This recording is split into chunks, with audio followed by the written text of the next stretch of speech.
7, 6, 5, 4, 3, 2, 1. You'll never have the sacred stone. Oh, this you crazy mother. He has a lot of problems. Struggle to be top 5 in points at the end of the season. Wow.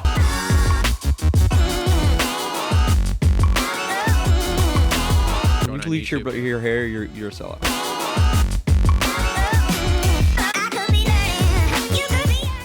Yo, what is up, everyone? Welcome back to the Moto Aftermath Show. This is episode number 320. Which camera am I looking at?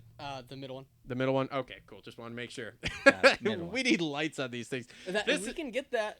This is episode 321, off-season, complete shit show as per normal. Well, and there goes the our audio monetization. did not want to work. It's been like, what, a month? Seth screwed up the audio. I screwed up nothing. Do I work at that desk? This This is Seth's fault. Yes, you do. This is Seth's fault. Anyway, want to welcome you guys all in. Want to thank Rev X Products for putting on the show. Make sure to grab some max power. I know it's getting towards the end of riding season for a lot of our listeners, but you want to pick up your max power if you have single-cylinder 4-stroke snow machines, maybe? You could put some of that in, or you want to pick some up for your 2026 season to pour it in. So good that I never even changed my oil this year riding, and it's still rolling strong, baby. I can't wait to change it. We're gonna go ahead and see what that's like. I'm just a terrible person, but anyway, I want to thank you all for joining us. Also on board with us here still, Gutter Worx. We're gonna talk some 450 stuff here with them. We're gonna have a complete Racing Solutions halftime report where we're gonna really dive in to you being an AMA official there on the halftime report. We'll have a Holster Co. Reload rant. Did you come with a rant? Man, I got a motorcycle one and a non-motorcycle. Perfect. Even better. I have both also. Perfect. So we got lots to talk about there. We will get into some TLR tinfoil hat stuff. Flo Racing, 250's. We're going to talk a little bit of 250 stuff. We don't have a Rev X segment. Obviously, Cole's not here, so there's no X to do that. And Eric from Alias MX. I'll be honest, I thought about asking the guys, him and Kevin, if they wanted to come on the show tonight. I didn't reach out to either of them. And now, with the audio issues we're having, thank God I didn't, because this would have been an even bigger mess than it already is. But with that being said, in studio with me, local motocross legend in Michigan. If you're around the D14 area, you have heard of this family and probably this guy. Or if you raced as Nations this year, you heard of him because he dropped the effing gate for you. Whoop, whoop. It's Kirk Newman. Hey, bud. Hello. How's it going? Thanks for having me. Thanks for joining us, man. This has been a long time coming. Oh, man, I'm excited. I've been wanting to do like a podcast myself a long, long time ago. Yeah. But as I can see with all this, it's way too much work. So I'm just going to come on this one every once in a while if you let me, and then I'm good there. Oh, yeah, dude. Totally. We may be switching up co-hosts a little bit. There's some behind-the-scenes stuff I won't say publicly yet. Okay. I'll tell you after the show. But, yeah, so we may be doing some co-hosts, some more rotating co-host things here coming up. So we may need you here. I'm in. I like it. I mean, at all the rounds that you're not at, which isn't very many, because you seem to always be at the rounds. I think I am doing 9 Supercrosses this year. Sweet. So the 9, sure, I can come down. I think I'm 9 going to any. 9 going to none of I'm them. just kidding. I don't know, man. I want to go to Cleveland. I think that'll be cool to go see what that's like. But I am a little nervous because it's an open stadium. Oh, the Cleveland's awesome. I Like, mean, yeah, but I hate Ohio, but Cleveland's awesome. but the weather's what I'm kind of worried. I've been to, dude. Let's put it this way. I was at A2 in 2019. I don't remember. Anyway. It was so effing cold in that stadium. I had to buy a hoodie, dude. Like, I have this long history of going to these Supercross races in warm climates and having to buy fucking coats and stuff. Like, I was at Daytona. What year did we go to Daytona? Was that 2000? No, it was 2020. Okay. The last one before the pandemic there. Yep. And I bought the last Geico Honda red puffer jacket they had in the stadium.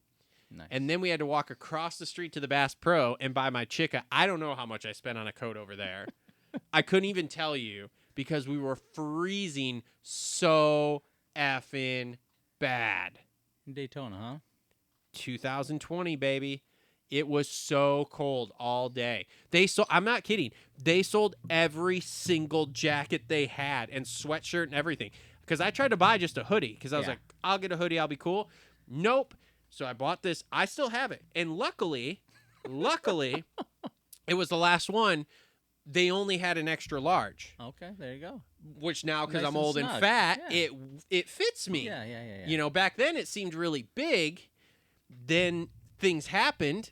Like the world was ending. Yeah. And so there were donuts and cookies everywhere. Oh, for sure. 20 pounds later, the coat got a little snug. Now we've, gone 15 back the other direction in the right way. Yeah. So, like, it's nice. It's nice. There you go. I don't wear it that much because it's bright red puffer jacket. It's not exactly my style. That doesn't seem like your style. But you know what? I have it. There you go. I have worn it. There you So, but no, that A2, I did that. So I think I've been to one A1, one A2, and I think Oakland are the only 3 warm weather rounds I've ever been to that I didn't buy a jacket. Every other one I've had to buy a jacket. I've been pretty lucky. Like, I don't, knock on wood, but I don't get rained on much when I work. So, like, I've had a couple. Thanks for making this year suck now. No, Really appreciate your no. comments. It'll be good. Really appreciate your good. comments. It'll be good. I've jinxed this a couple times. I was at Charlotte. So, Okay. that was my first, like, hey, I'm getting rained on, and it was pretty aggressive. But besides that, I've been pretty lucky. Cool. Super cool. So if you go to Cleveland, I'll be there. Okay. And it'll be beautiful weather. That's my plan, man. I'd really like to. We'll see where my. It really depends how much work Seth does over there for the next couple of weeks. I'm trying to make it as nice as I can. Are you fixing the audio situation at all right now? You doing some? There's nothing I can do. Go to without- Blackmagic's website. Do some frequently asked questions while you're sitting over there doing Well, nothing. it You can't- already told me last week that you don't pay attention when you're here. No, I don't pay attention to what you guys are talking about. I don't care. literally was telling me this week when he was here I working. I don't care about motocross that much. So he's like, yeah, I don't really pay attention. I sit here care. and switch the cameras. That's my job. I'm tech guy. There you go. This is like, what is that? Get him to the Greek with the one black guy Oh, who yeah, plays yeah, the yeah. drums. Does anyone know the words to African child? Nope. I just smile and beat the drum. Beat the Beat the drum. drum.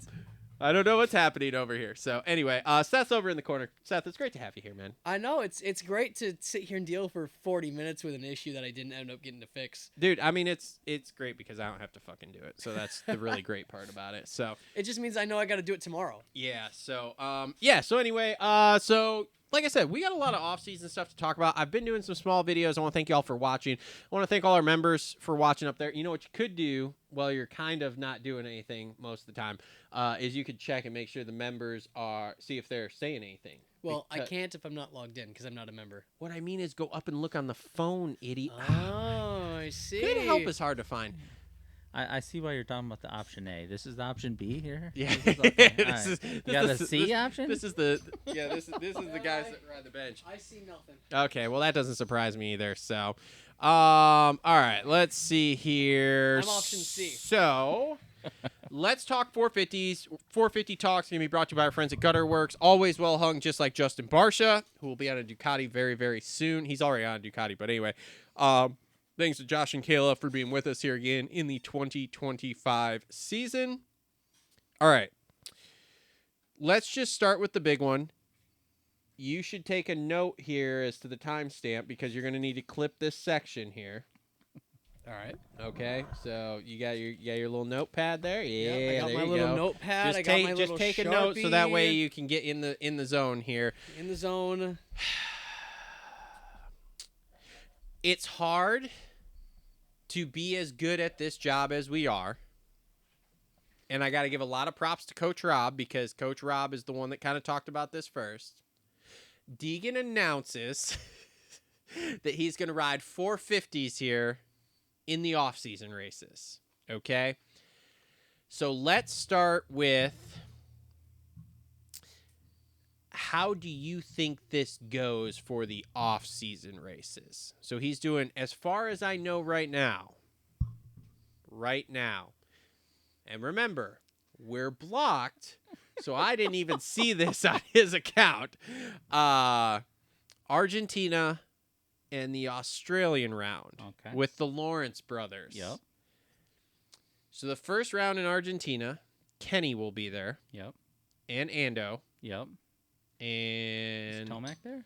I don't know. Thought Tomac was there too. See here. Let's Google World Supercross. So you didn't even see his press release?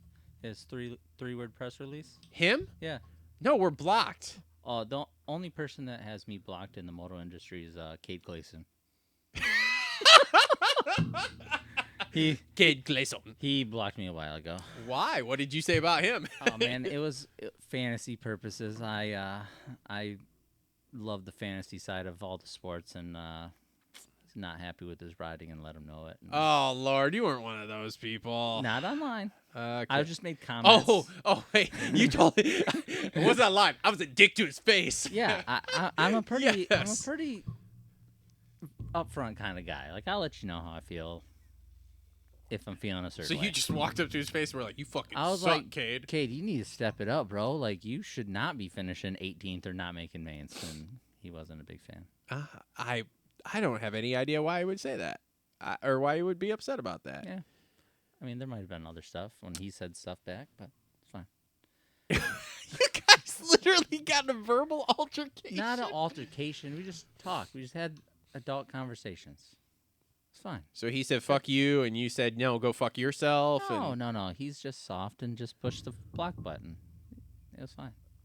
Well, you know what? Deegan's the same way with us. Okay, there you go. 'Cause Well, he his press release says, it's time, period, 450, period. That was it. That's what he sent out. It's Sick like press release. It's like the I'm back for the Jordan thing back. Okay, so no Tomac, Okay. no Cooper Webb, Justin Cooper, Vince Friesen Stark, It's going to be scary.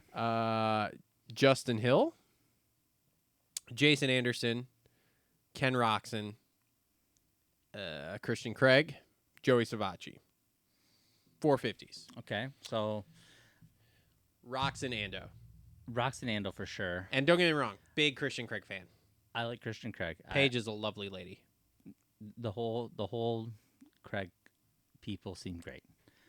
I do think Craig is behind Deegan. I got Savacci past him. Ooh. Savacci does well in the off-season stuff. Yeah, he does. And if Deegan doesn't get a start, it'll be interesting to see how he goes up through the pack with the 450 guys. Okay. I saw him riding a little bit, right? But it's hard to gauge on practice track. We go through this every year in the off season, right? Flying at the test track people. I've said, and I'll continue to say, that style he's got on the 250 does not translate to a 450. If he's ringing a 450's neck like that, he's going to get tossed to the ground more than Pastrana did. Yep. Period. End of discussion. If he smooths it out, okay, maybe.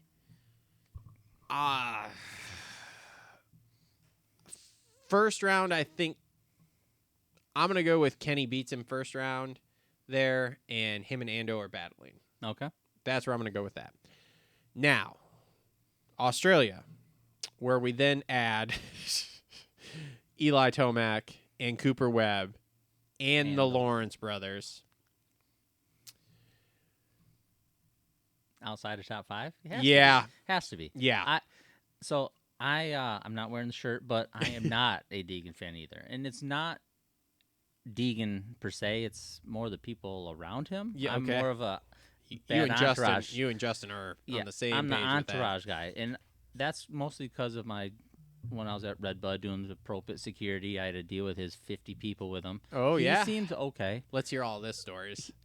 I'm in on all the stories, but Brian seems okay. Like, I got his cell number in my phone, and we talked back and forth about him coming in late or not or whatever else. And Deegan seems okay. I don't mind the trash talking. I'm a big trash talker, but We're the dudes. king That's what stuff. we do. Yeah, We talk shit to each other. 100%. Yeah, I feel like it's weird if you don't talk trash and shit. But top. I would say 5th, 6th, 7th, 6th, 7th. Do you ever see a day Seth liked that. Yeah, I He know. giggled. No, I hated that. He giggled. He giggled. Do he you giggled. ever? It's do you- 'cause that's all I hear in school. 6'7". It's just Yeah, I know. Oh, boy. I figured my kid would like that if I said it. So. Do you ever see? Let me ask you this: do you ever see a day where he beats Jet straight up? No. Okay. Great. Jet's phenomenal on a bike. Yeah. There's just Deegan's great. Deegan is a great rider. Okay, hold on. Are you talking about like moto? I'm talking about one all of round. it. I'm talking about all of it. championship? The only I way definitely he don't beats him is either Jet yard sales and the bike's just so trash, or he's hurt, or Jet's not there. Outside of that, if Jet's there, he's not beating him. See, that's tough because there's been people that's beat Jet that have when he hasn't yard sailed. I mean, it's very, very rare. Okay, fine. Then let's refine it.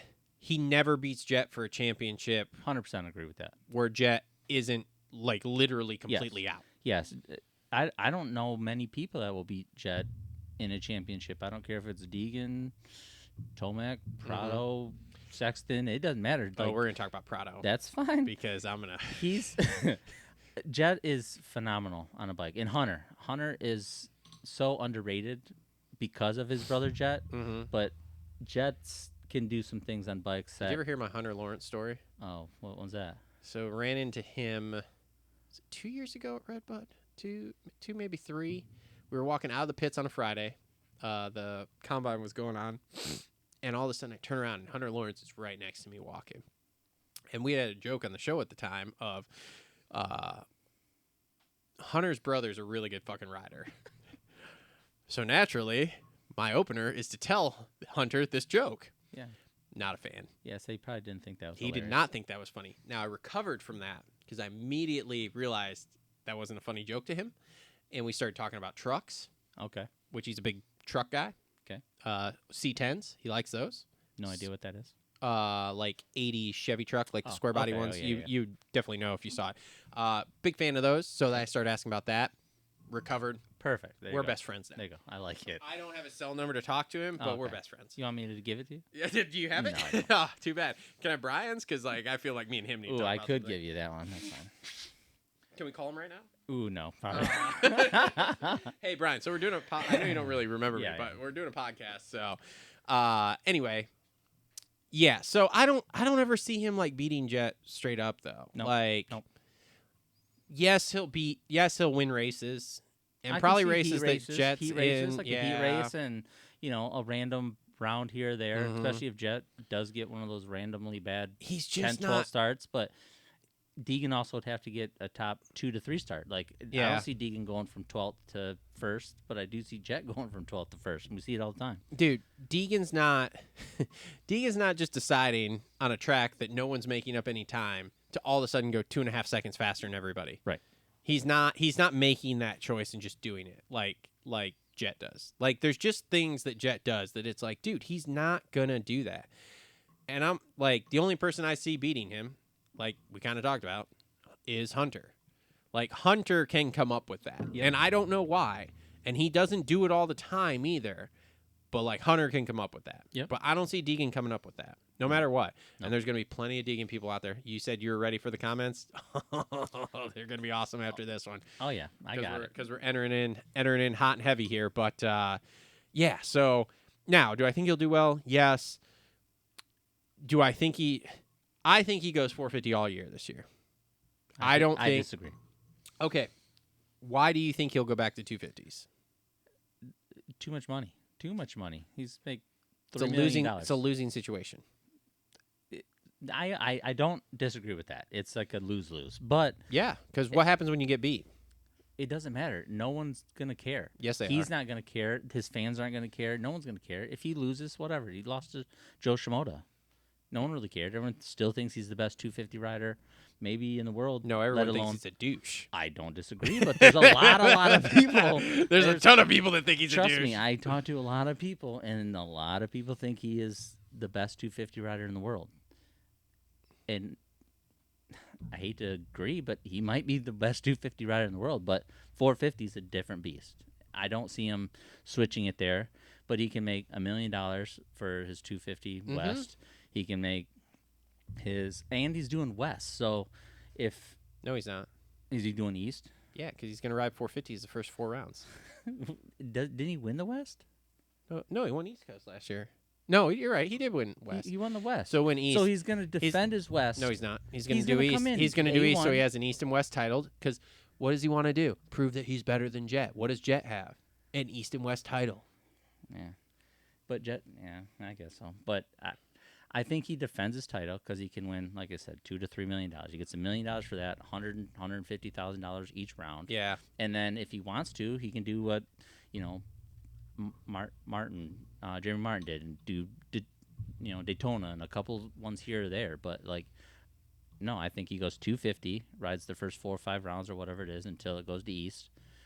And then if he's winning that pretty handedly, I could see him maybe hopping on the 450 a couple, but there's no way he's riding 450. He's not going to win it handily, though. Who got beat him? Joe Schmoda. Okay, if he rides West. Davies.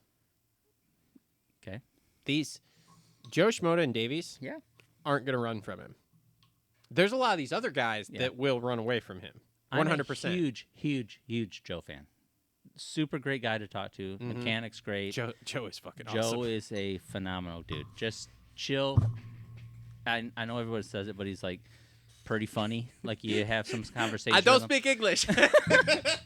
His one-liners are still the best thing. One-liners are good, but I mean, I don't see Joe going away from him. But maybe Honda goes, all right, we won a championship. Let's go East. And then they don't have anybody to challenge him on the West. So you got Deegan on the West. I mean, you got Kitchen maybe. Kitchen, I don't know. No. You know what I mean? I don't think there's anybody that runs with him. So I think he wins it. I think he wins the first 3 or 4 rounds.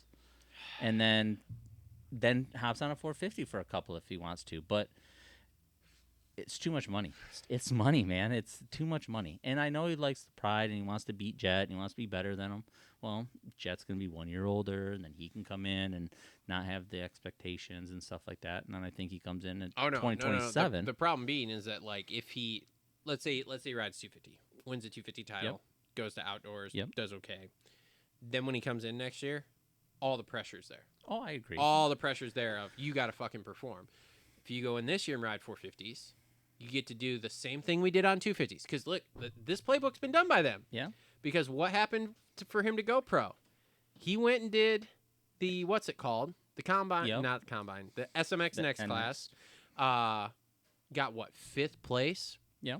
And I know it was terrible because we talked shit about it on here about how bad it was. And then the next week it was just we'll just go ride pro. We're just here to learn. We're just here to have fun. And then, of course, does well that year. Yeah. And it's yep, but we're just here learning. We're just here learning. And then come in the next year and boom, now we're... But it's easy to say that. There's a handful of guys that think they can win the championship. It's same as local, pro, high amateur. It doesn't matter. There's 5 guys that can win it. And after that, it's a bunch of guys that are really fast and really good. Yeah.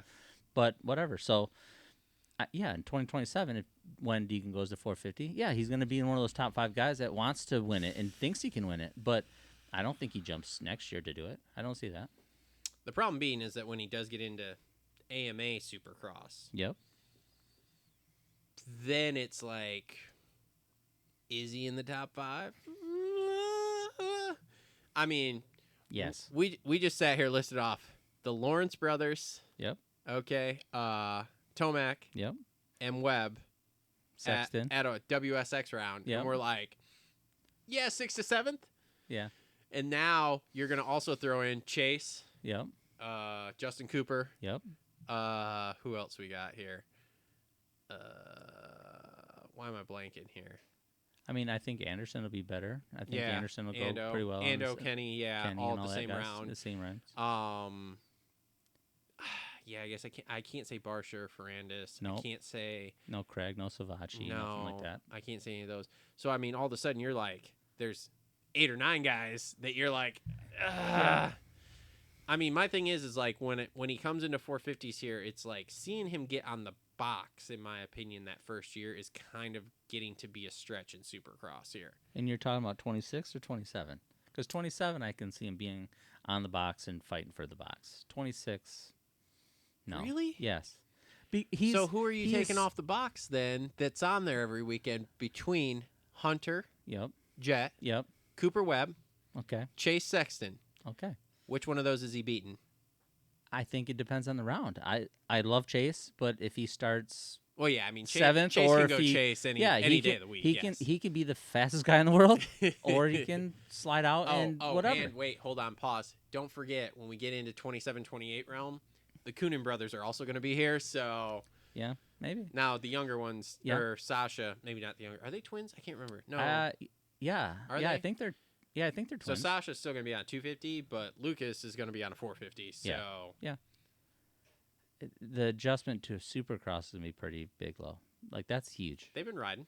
Yeah, They're coming this year. They Well, have so an does awesome deal. DeWolf. I mean, you got video of that too. Like it's totally different. DeWolf's contract's not structured that way. though. Yeah, but it's totally different for these European guys to come and do Supercross. Like the Supercross is. Yeah, but you know what So the Coonan's different. deal is, right? Yes. They're going to do like the first 3 or 4 rounds and then Yep. go do GPs, and then every round that isn't They're coming correlating back. with the GP, they're coming back, whether it's indoors or out. Okay.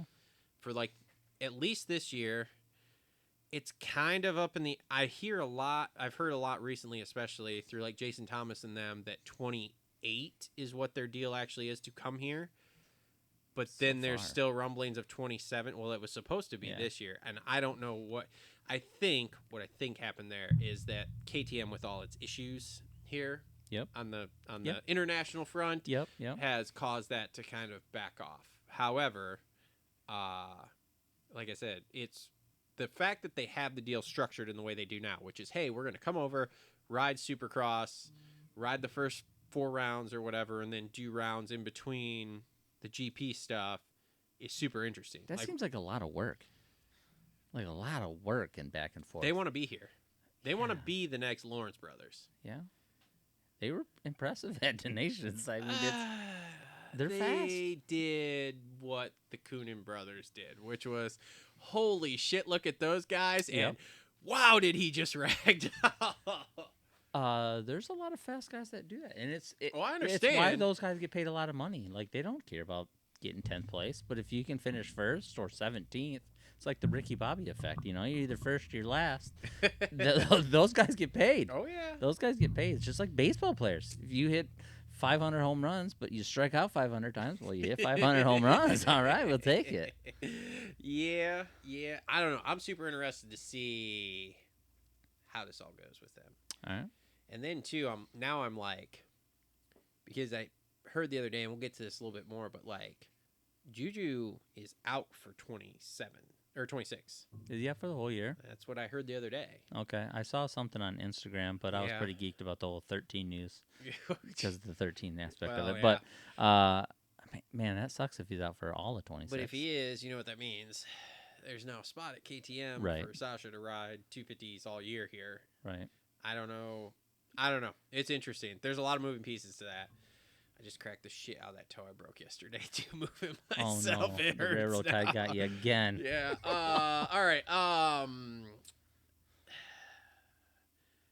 Do you want to talk Kawasaki second spot, or do you want to talk Prado Sexton?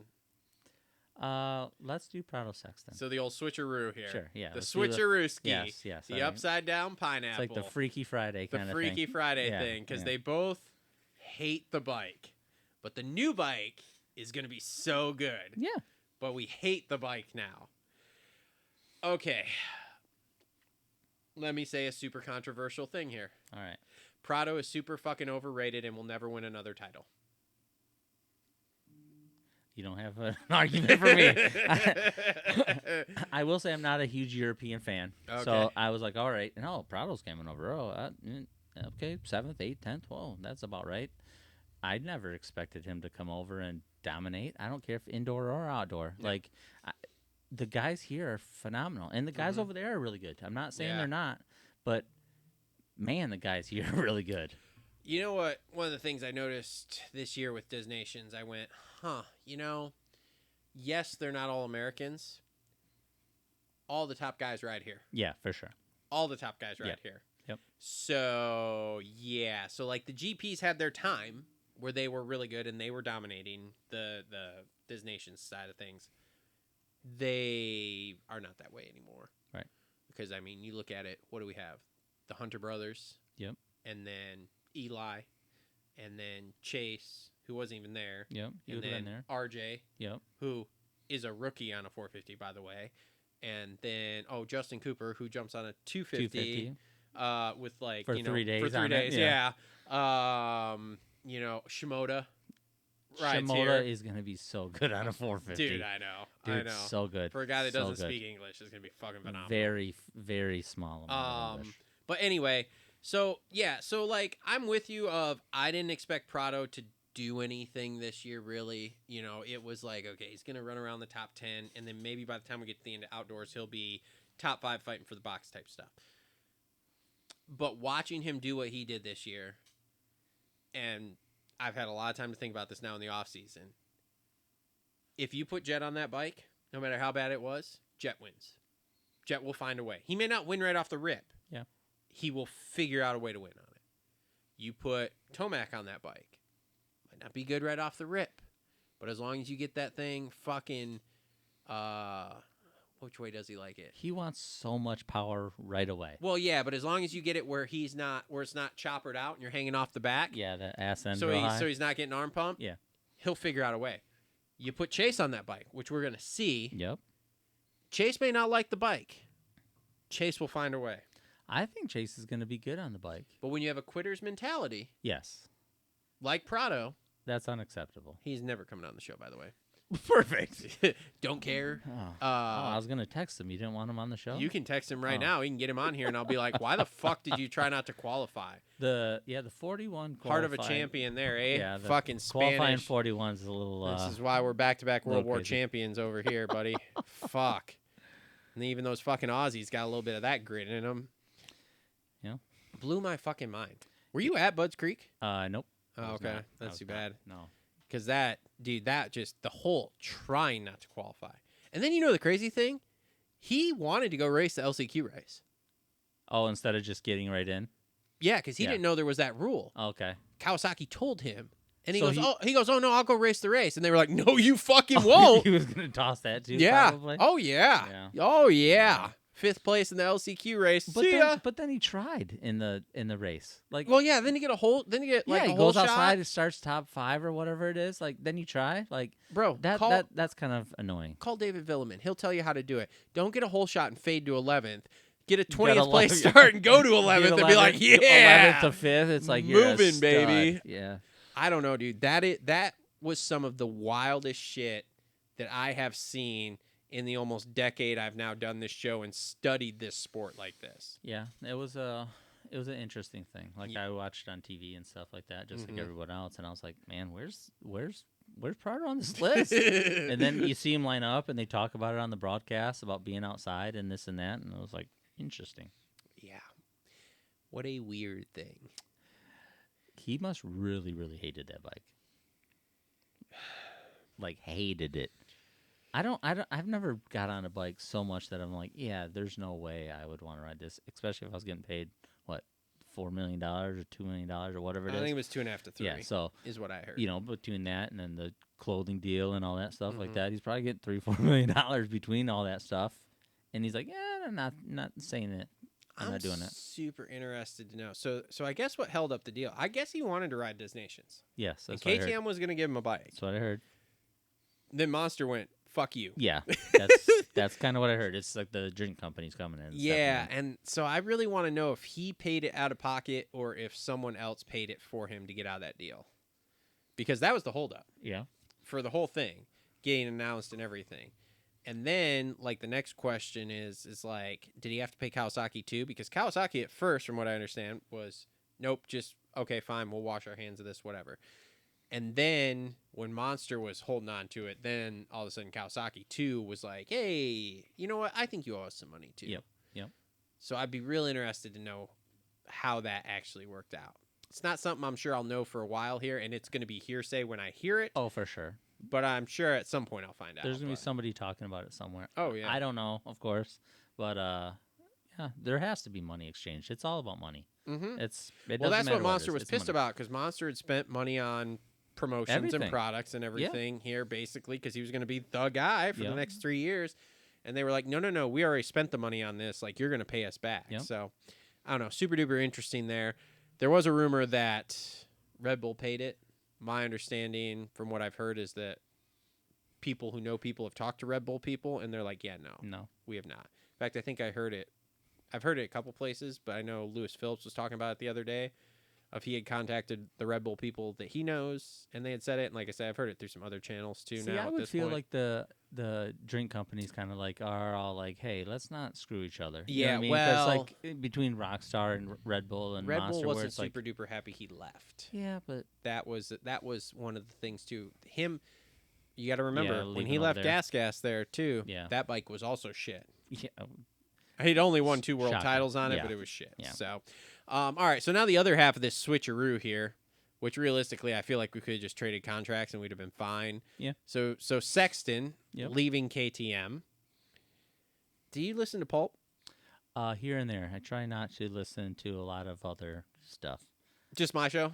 Oh yeah, your show only. Perfect. Yeah, because this right here is the true. No, I we I are the listen- InfoWars of this. I listen to Pulp, like when I was traveling and a lot. Like, Okay. you know, like you can only listen to music for so much. So I started listening to more podcasts, and then when I'm flying, I listen to stuff like that. So yeah, I've heard Pulp, and I'll get through until their 40-minute halftime break, and then Yeah. I kind of like fade off into something else. But no, I definitely heard some stuff about it.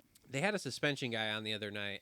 I'm blanking on his name or whatever this week, and he used to work for WP KTM. Okay.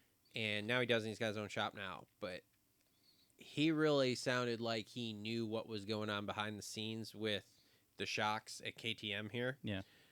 He didn't say, obviously, but there's definitely something going on there with the shocks fading, and which we all knew, but wow, you have some information? That's a shit-eating grin if you don't have any information. So I'm not sure who I heard it from, but I heard that the Chase's bike in the outdoor had 16 shocks go out, like throughout the season. I mean, Steve has been very open that the people he talks to, he was changing a shock every fucking time he rode. Yeah. Practice during the week. So like that's why Chase is one of the most fit dudes, and he has a huge heart, smart, great rider. yeah. To watch him go from second to seventh, it's weird, and it's like, oh, okay, maybe he wasn't that comfortable on that bike, and I've never rode KTM, so I don't know the difference between the Japanese brands and the OEMs and the the Austrian stuff, but if your shock's going on, you're a professional athlete, it would be hard to ride that thing. Let's put it this way: it was bad enough that Vial at the second Moto He was just Ironman like, was "I'm I'm out, dude. Yeah, like, get fucked." he prouded it. Just see you No, later. no, I'm thank gonna go. you. I'm gonna go Thank pick you. up my Honda. Yeah, it's like I'm gonna go ride around this golf cart a little bit. I don't know, man. It's weird. What do you think Chase does on that Kawasaki? I think Chase does well. I think he comes out. I think he wins A1. Ooh, bold move, Cotton. Yeah, he works so freaking hard, and I'm not saying Jet and Hunter don't, because I know they do. They do, and all those guys. But A1, it's something to prove. I mean, he came out A1 this year and did pretty well too. So like, I think he comes in and just goes, all right, let's put in some work. He's gonna get that bike pretty decent to start out with. I mean, he has a smooth style, which I think would be good for that Kawasaki. He doesn't need a ton of power. He just manufactures it all the time, like with his scrubbing and pumping and up and down. Like, it's cool watching him ride. So I could see him taking that Kawasaki if he gets a good start. I mean, of course, if he starts 9th or 8th or whatever, he's not going to do it. But if he starts first, second, I could see him doing it. I mean, Jet doesn't need to win every round. Jet knows it's a 17-round season, so he's like, oh, I'll give you one. Give you a little pump you up a little bit. And I could see him. Get you excited. Yeah, like, oh, hey, there we go. And then I could see Chase coming out and just killing it week 1. Boom. Maybe. Maybe? I don't.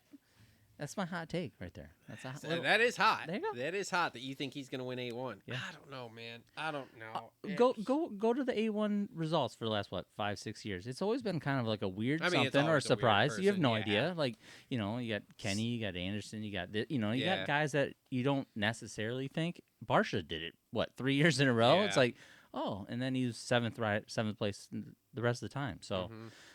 yeah, I got chased round 1. All right. Well, bold take. We'll Yeah, we'll yeah. replay this There you after. go. Yeah, clip that. Yeah. Seth, clip that. Clip that one, please. All right, timestamp. He wasn't listening. He wasn't listening. He wasn't listening. paying attention. No, I wasn't. I told you. Yeah, that's all right. I don't know anything about motocross. Don't really care to learn. Damn chair doesn't stay up here. We're gonna teach you, son. You're gonna learn. The most that I've learned from the show is that you hate Deegan. I don't hate Deegan. Me and him just have a complicated relationship. Oh, so you're fighting like an old married couple? He's got some sick fucking cars, dude. Some sick fucking cars. But man, does he do some douchey fucking shit on his social medias, man.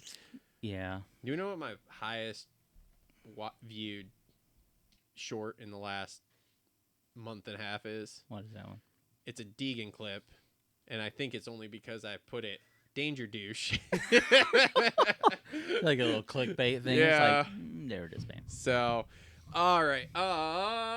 Anything else? Oh, Marchbanks gets the second Kawasaki spot there. Did they confirm that he's Yes. getting it? Mhm. Okay. That was confirmed this week. Okay. Really hope he's got a second year. I think he has He has parameter- to. I think he has has to. parameters, kind of like Justin Cooper was Yeah, trying yeah. to hit whatever it was last year or this Yep. year, of getting. I really hope that's the case. So, Yeah, Garrett seems like a good dude. I mean, I've talked to him a couple times, nothing crazy, but that's cool for him. I think he's good on a 450. I think he's really good on a 250 he's too. podium 450 outdoors. Yeah, he's good on a motorcycle. Yeah. He's just not one of those. He's not a jet, a hunter. He weighs you know, 200. He weighs 200 pounds. Whole shotting Yeah. at 250. Yes, is rough. that'd be tough. So, Yep. with a 450, hopefully starts will be a little bit better. Maybe. He doesn't start very well on 450s either. Man, He did a that's couple true. times on club and stuff like that back in Yeah. the day. But yeah, if he's, I don't think he's a top 3, top 5 guy, but he's definitely 6 to 10. Solid second dude. Yeah, in my opinion. solid second guy. Like Mhm. in that next category of, Barsha, Ferrandis, all those guys where it's like, oh yeah, for sure, Yeah. I could see him beating those guys and being right with them. Yeah. What do you think Lucas Kunin does here? 450 Supercross here the first few rounds. Prado-ish, 7 to 7 to 15, 15. 7 to yeah. 15. You know Yeah. what I mean? Like, I don't see him beating any of the top guys. Mostly because it's so crazy intense right out the gate. Like, Mhm. like he's done all the GPs and a couple of off-season stuff, but nothing like that fast, that quick. Like it's amazing on how fast these guys are. Like, Oh, yeah. I'm from me to you away from every freaking rider every Mhm. weekend, I feel like. And it's crazy on how fast they go. So I think adjusting to that quickly is Mhm. going to be the problem. I don't think it's not that he's fast, but the intensity is going to be, oh man, this is quick for the first couple laps. Shit. Oh, and they do it for 25 minutes. You know what I Yeah. mean? It's not 12-minute spurts. You know what I mean? These Mhm. guys are on it from start to finish. And Yeah. so, yeah, 7 to 12. I know that's a pretty big range, but no, I mean it's 7 fine. to 12 because it depends on starts. It's everything is starts. So if he starts in the top 5, I think he finishes inside the top 10. If he starts 8th, I think he finishes closer to 12th, 13th. Okay. No, I know exactly what you're talking about. Kev came out here 2020, 2021. You ever been to Bucks? Local? No, I never get invited to those cool things. I wasn't cool enough. I haven't been invited back in a while here. I don't know. He did. The he had- Instagram bangers are sweet. the The guy track had looks surgery sweet. and stuff. It is fun. Yeah, it it's looks it's sweet. super cool Looks sand sweet. track, dude. But Kev came out and did Buck Bash Okay. one year there, and for a guy that call it 15th to 20th place main event guy, it was like, and I'm slow, super duper slow. Me too. Understand that, but it was like one corner. And all of a sudden you were like, where the fuck did he just go? Oh shit, he's way up there. And then you think, so then like, and I've said this for years and I'll continue to say it. So then it's like, you think like he's that fast, right?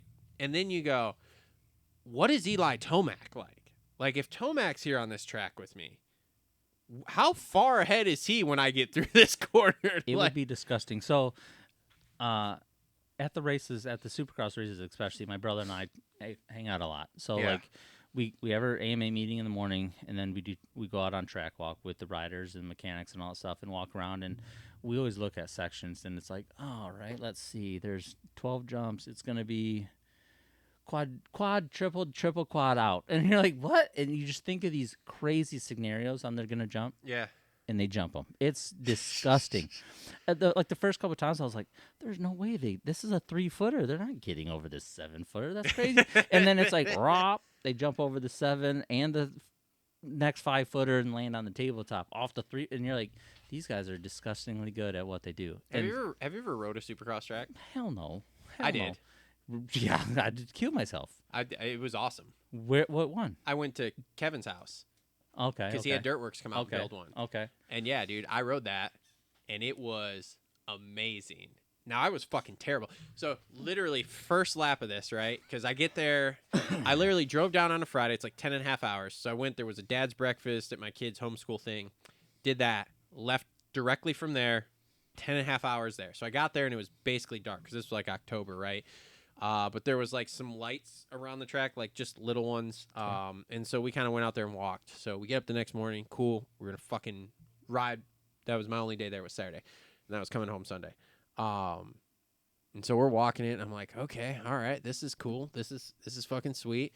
Get on. And I'm coming around the first lap. And I'm like, okay, tabletop. It's like a 90. Outside has a jump so you can jump on it. Inside's just like a little roller and boom, right? Yeah. So I'm like, cool. Just going to roll and fucking just jump this little 15-foot tabletop, right? Yeah. Didn't pay attention. Mm-hmm.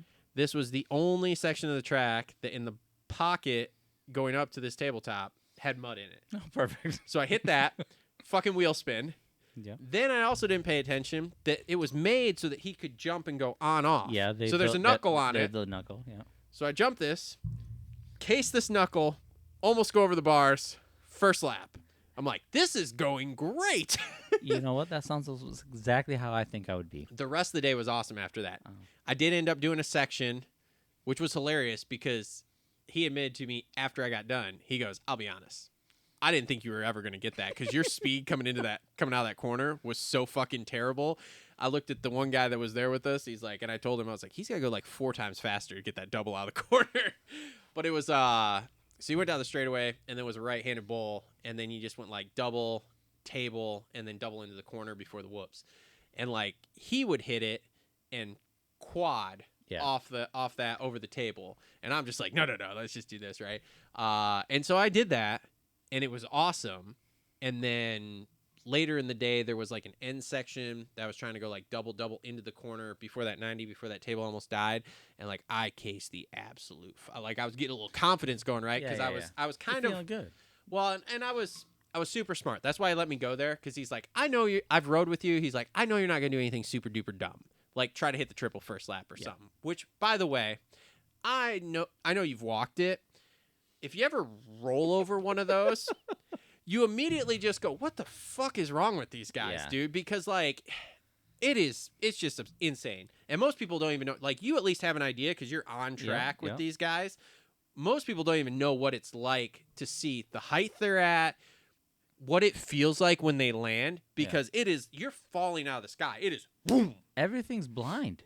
Dude. It, like, you walk up to finish line. You walk up to the triple. You walk up to some of the rhythm sections, and you're like, I have no idea what's on the other side of this. Well, and you go, oh, they're only 3-footers, right? And so like he's got a full football stadium track, right? So I roll this whole section because my thing was, okay, here's what I'll do is I'll start at the end and work backwards, right? So I'll roll the whole section. I'll double into the corner. Yep. I'll do that a couple laps, and then I'll try to like double and then double again. Yeah. And so that was what I was doing, was like kind of working sections back or whatever. But like, and like I've had an arena cross track out here since I started riding. Okay. So I know tight per se, but it's like it's even another level. Like some of these that I'm doubling into the corner, it's like you're doubling, and as soon as you land, you're in the berm. Yeah. Like there is no space. So like you're landing and either like, okay, cool, we're gonna just rock in, or we gotta hit the brakes. And it's like, it's insane. Yeah. It's absolutely insane. Now I had a great time, and don't get me wrong, I would love to just ride Supercross, to be honest with you. I don't like speed.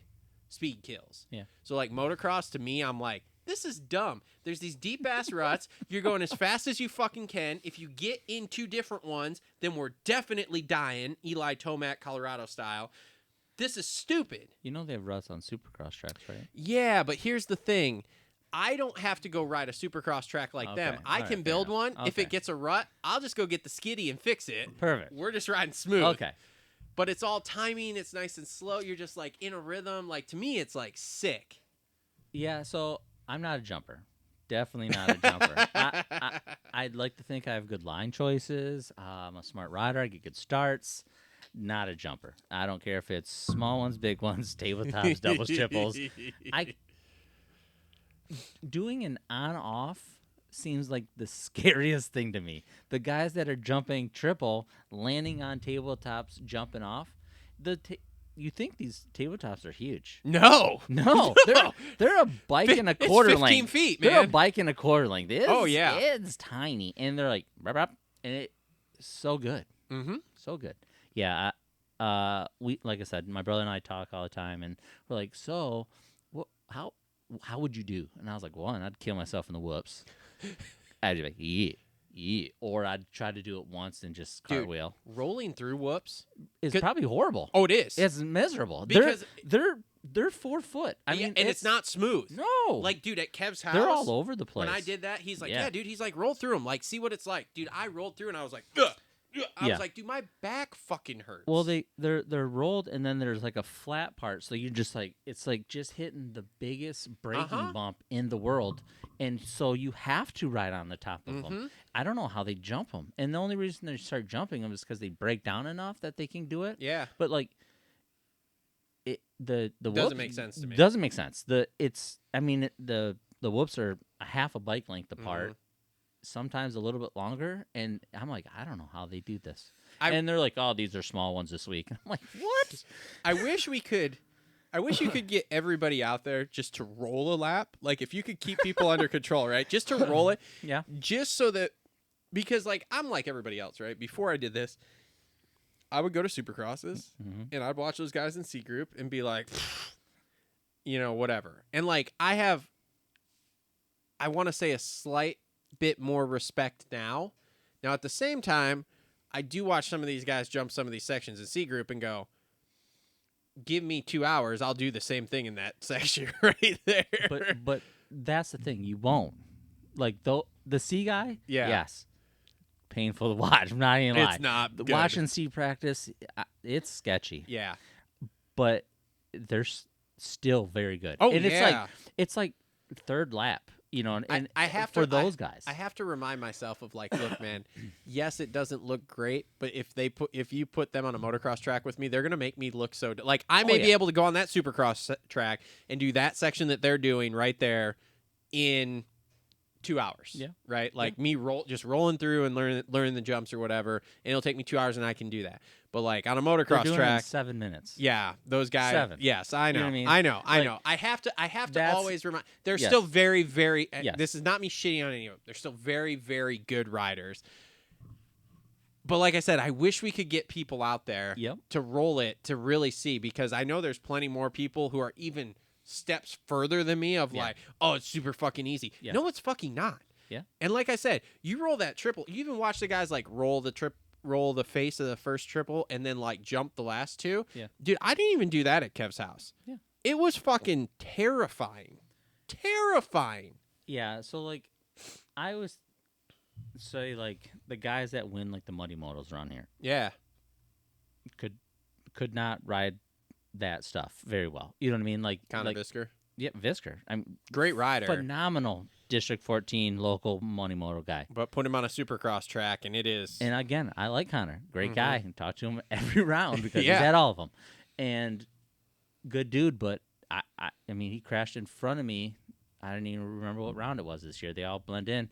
I was the first one there. I'm like, dude, you good? He's like, I'm like, okay. Like he was not feeling it. not great. And he'll tell you, he's like, man, if I don't hit this stuff in the first 2-3 laps, I'm not gonna do it because it gets in your head. I mean, the jumps, they're huge, they're steep, they're big, they're hard, and it's like you just gotta either do it right away or you're not gonna do it. Like, it's like the top guys, they can just it's crazy on how they can just adjust. They like look across the track and like, oh, I see that, and then they're and it's like, oh, it's like, how did you like? They're How did you come up with doing that quad? How did you do that? 20 minutes into the Exactly. main, like yeah, they're like, oh, I can bump off of this and jump. It's like, But like the C guys are still very good. Yeah. But also not very good, if that makes any sense. Mhm. Like, there's a huge difference between the A guys and the C guys. Yep. But there's a huge difference between the C guys and then the local guys. Oh yeah. Like you and I, we're getting lapped by the C guys. I If we do a 20-minute race, we're getting lapped twice by these C guys.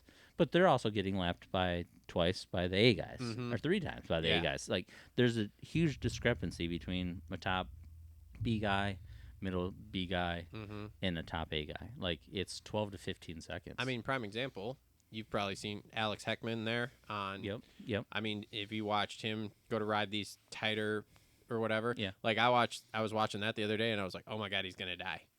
Like on a fake Supercross track in somebody's backyard. I'm like, holy crap! And like, he's a good rider. Yep.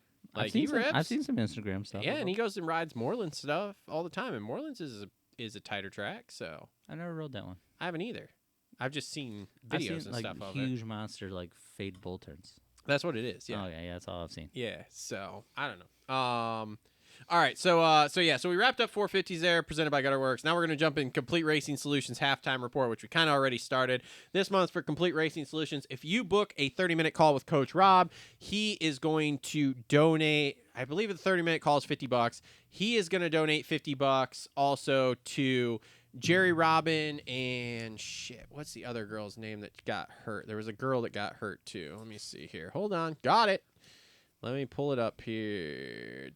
Rob, CRS promotion. At the end of the holiday season, Coach Rob is donating 100% of all consultation call purchases made during October to Jerry Robin and his family. There's a chick, too, that got hurt that he's donating to also. I don't remember her name. Whatever. Participate, simply visit Coach Rob's store. Sorry, dude. This is how it goes. Coach Rob's a great guy. He's giving away free fucking money to help Jerry Robin. So if you want to help Jerry Robin and other down riders, go book a fucking consultation call. We haven't done any other shows this month, so somebody go fucking book a call for me. Make me feel better about my life. 30-minute consultation call. This is your opportunity to speak directly with Coach Rob about any frustrations and challenges you're facing. And Coach Rob talks. He loves to talk. Me and him, I get him going. Me and him will talk for a long time. So you're probably going to get more than 30 minutes, to be honest with you. While also supporting Jerry and his family. Common topics: nutrition and weight loss or performance, which he, helps me with too, but I don't listen because I just like to eat cookies. Hydration, strength training, injury rehabilitation, which he has helped with because I broke my ankle on a Supercross finish line. I'll tell you that story in a second. Frustrations and anything you want broken down. Note, purchase consultations can be used anytime in the future with no expiration date. So make sure to check out Complete Racing Solutions, CoachRobStore.com. There's going to be a link in the description below. And thanks again to Rev X Products for presenting the show and keeping the lights on here. Yeah, dude, so when I came back from Cavs, I was like, dude, we're going to ride fucking Supercross. So I went out here and made everything Supercross size, including my finish line jump, which originally was like a 7-foot face. It was about 55 foot long, but we made it very kid safe. Okay. So it was like a big ass 7-foot face, but then it just kind of rolled off and rolled down into the corner. Now, again, it's an arena cross, big bowl turn into it, big bowl turn out. Yeah. Well, I was like, dude, I got a Supercross. So I go out and I dig it all up. And I make it a 6.5-foot face. Okay. 55 foot, huge rolled up finish. And so Hunter Needham comes down to ride. And he's like, man, I don't know. And I'm like, bro, don't be a pussy. Just hit it. So then, of course, he's a kid. So he's a kid. So he's just like, yeah. And like does it. He's like, oh, bro, it's so easy. So I go out and I'm ripping a moto. And I'm like, every lap, I'm like, no. It's getting in my head. I'm like, no. And so finally it's like, okay, cool, last lap. Fucking hit the thing. I just checked up a little bit going up the face. Did that. Threw me forward. So I'm instant butthole's puckered. Yep, I'm like, oh, we're Indonesia in this one. Didn't do that. Came up. It wasn't even that short. I went back and looked the next day. I hit the knuckle on the top, right? Okay. But I cased it. So, dude, it was built. You went way up. It was a Supercross finish line. Cased the knuckle. Sorry for all of you who've heard this before, but I've never heard it. So cased the knuckle.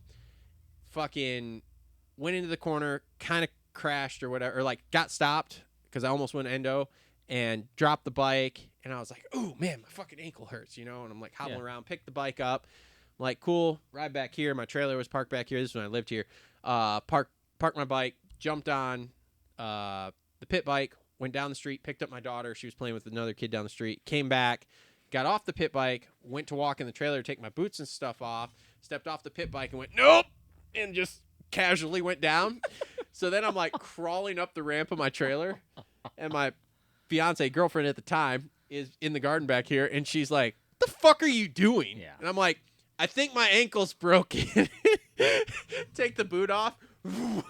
Shit. Yeah. Yeah. So I went to the hospital, and what ended up happening was when I cased it, I was on my toes. Okay. So when I landed, I had my toe on the foot peg. It went down. It stretched the tendon on the side of the ankle, or on the inside that connects the inside ball of your ankle. Yeah, yeah. It stretched it so far, it started pulling the bone away, Oh God. like ripping the bone out, essentially.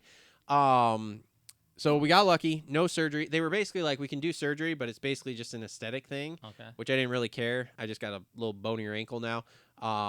Yeah, like 4 weeks, it was fine. But like I came in the next day, had like my grandpa's old wheelchair, wheeled around here, worked like 14 hours. Oh God. Came in the next day. So now I'm second day with a broken ankle. I worked for like 4 hours, and I looked at the kid that was working for me at the time. I was like, dude, I got to go lay down, dude. Like my body after that was just like, yep, you're fucking done. Like, So you hadn't gone in yet? oh no, I went in. Oh, okay. We went in that night. Oh, Like when okay. it was I whatever. Was like, man, you manned it out for 2 No, days. no. We went to no, it's not like my broken toe now. No, we went to two different whatever they are, the fucking emergency Yeah, things the or urgent whatever. care things or whatever. The one told us, "Oh, you got to go over to the other one. They have X-ray." We go there and they're like, "Oh, sorry, we've had our quota for the day. We're closed." Perfect. So then we went to the hospital, and I don't know, we were there till like 2 or 3 in the morning getting X-rayed and fitted and stuff, and yeah, so it was a thing. But yeah, so that was my one Supercross finish line, whatever. So one of my first like, quote unquote, like professional working events, I started doing the Feld Futures. Let's set the stage here. Okay. Okay. So you are an AMA official. Yes. Correct. Yes. On track. You're one of the dudes in the blue AMA shirts. Yes. That waves flags and is there every single week. You're not the volunteer they pull in. Correct. The You are- volunteer guys, which do get paid, Yes. are Feld. Those are the Feld flaggers. Yes. They only have yellow flags. Yep. The AMA flaggers will have yellow, Red Cross. Red Cross, and blue. Yep. And that kind of moves around. Sometimes you don't have a blue. Sometimes you don't have a Red Cross, depending on where you're at on the track. Like, if we don't need to close something down, we won't have a Red Cross. Yep. But so there is definitely a distinction between the two. Okay. And so, one of the things that I hate reading online is these AMA guys suck. It's like, well, it's not us necessarily. Yeah. Sometimes it might be us. Most of the time, not. And it's not that the Feld guys don't do a good job. They do a good job most of the time. But, man, flagging has to be the worst job at a motorcycle track. I don't care if wanna it's... do it. No one wants to do it. I don't care if it's a Supercross, a motocross, a GP, a dirt track. I do not care. Like, flagging is the worst job. I would almost rather pick up trash. Yeah. You got to pay attention 24 hours, 7 days, watch the whole race. Don't miss anything. If you make one mistake, everybody sees it. Mm-hmm. But if you do everything perfect, no one says anything about it. Mm-hmm. Like, so being a flagger is probably the worst job at the track, and I've done almost every job at a motorcycle track. Yeah. Well, and in Supercross, they Yep. put you in precarious situations. Man, I am in some... like, what was it? It's Indy or Indy. okay, it was Indy you last texted year. me at Indy. You're like, are they trying to kill you? No. You text me because you saw me sitting there. Because you text me and I didn't have your number saved, and I was like, "What the fuck? Who the fuck is this?" Because I remember what you said, and I look up and you're like waving at me. You're on. Okay, let me set the stage. So he's Indy Supercross. He's between 2 lanes where Yep. there's not a gap, Yep. literally where the jumps are right next to each other, and they have built him a dirt mound in between the jumps to stand on. Hey, here's a 3 foot by 3 foot dirt mound we built here. Oh, so Stand here between these rhythm lanes. They don't even make me a mound. That's me kicking dirt around to try to Okay. find All a right. Well, flat you had spot. kicked around Yeah. a So- flat spot to stand there. If you ever watch a Supercross race that I'm at, Yeah. and there's 3 lanes. So if it goes back a 180 and it cuts back, I'm going to be in one of these middle sections. I always have been, and I don't mind it. Yeah. It's hectic and it's crazy, and Hardy Munoz. You almost died that Hardy day. Munoz has almost got me a couple, 3 or 4 times. The full Hardy Munoz experience. Hardy got sideways. I dove head first down. I think that's I remember watching you going, holy shit, he almost just died. at Indy. I had 2 or 3 people text me like, I think you're trying to die out there. I was like, man, my wife is gonna be pissed if I get hit by one of these motorcycles. If you don't like your life that much, we can talk. Like, we're here for you, man.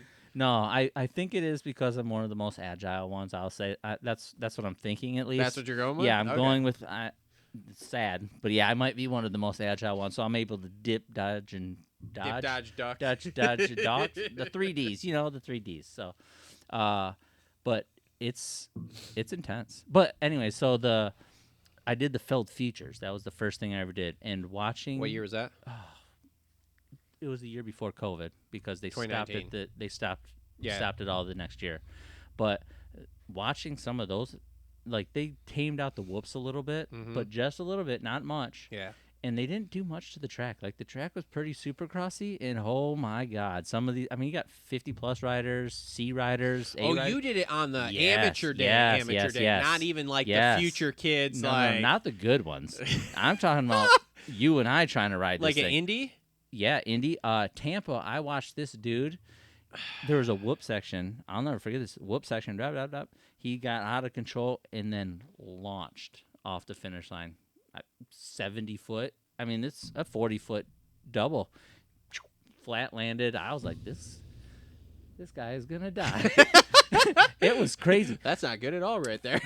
45, 50+-year-old just raw. I was like, oh, no. Oh, no. Like, that's when I was like, man, See, these guys do are impressive. That's wanted the to old do Joe's that. thing that you're talking about. Like, Yeah. have a guy ride around. And they did it for, 2 years? They did it. Was it 18, 19? Yeah, maybe? 18, and then I started doing it at 19. Yeah. My brother and my dad did it at 18. I did it at 19. And it was wild. I wanted to go on do this. it. I'm glad I didn't. So Needham's did it when it was at Indy. Yeah. They were like, dude, it was unbelievable. It was like a fucking rotation of ambulances Yep. going through there. Yep. And I'm like, what? Yeah, a lot of crashers. He's like, yeah, dude. He's like, it was insane. And they were there forever, whatever. And I'm like, God, thank God we didn't sign up for Yeah, it. I mean, they got 4 laps or whatever, Yeah. 5 laps on a race, and then the A guys got 6 or Yeah. something, like just like a normal local stuff. But they got 9 minutes of practice time, which is 2 laps, because they'd shorten the track a little bit or maybe cut out some sort of section. But like, Yeah. it was pretty legit, and it was sketchy watching bet these it guys. was, dude. Sketchy. I can only imagine. So I went to, I think it was the last year of Arena Cross when they had it at Van Andel. Yep. I went up there on the amateur day. Okay. I remember this C kid just blitzing whoops. Hell yeah.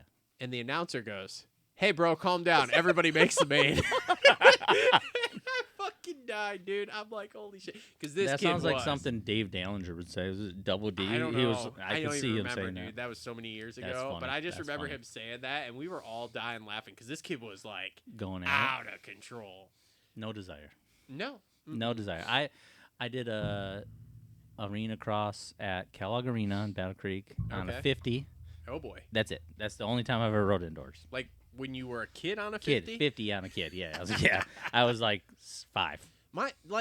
I would love to do it. My problem is that like all the other guys, what's the old saying? It's not my driving I'm worried about. It's everybody, else's. Yeah. I can go out there and ride that. Yeah. I'm fine. I can do it, and I will probably come back from it. Yeah. It's getting yeeted by some moron who's going to go pro because he whatever. Won the 30B class BC, at yeah, the at an SGO I race love or the something. BC class. It's my favorite class. I did. I rode. I've rode the vet sport for years. That's too sketchy for me. Years and years. BC is it? No. I heard it. I heard it's better. So it used to Vet suck. sport is C, so I know. they can't ride that one. It used to really suck because you'd have these ringers would come in, right? And so you're like, okay, cool, I'm okay. And next thing you know, you're like 10th place, and you're like, what the fuck? And you can't see first. Yeah. But what's his nuts there? Who's the guy from Battle Creek there? Who's the president of Battle Creek right now? Oh, I'm blanking. James.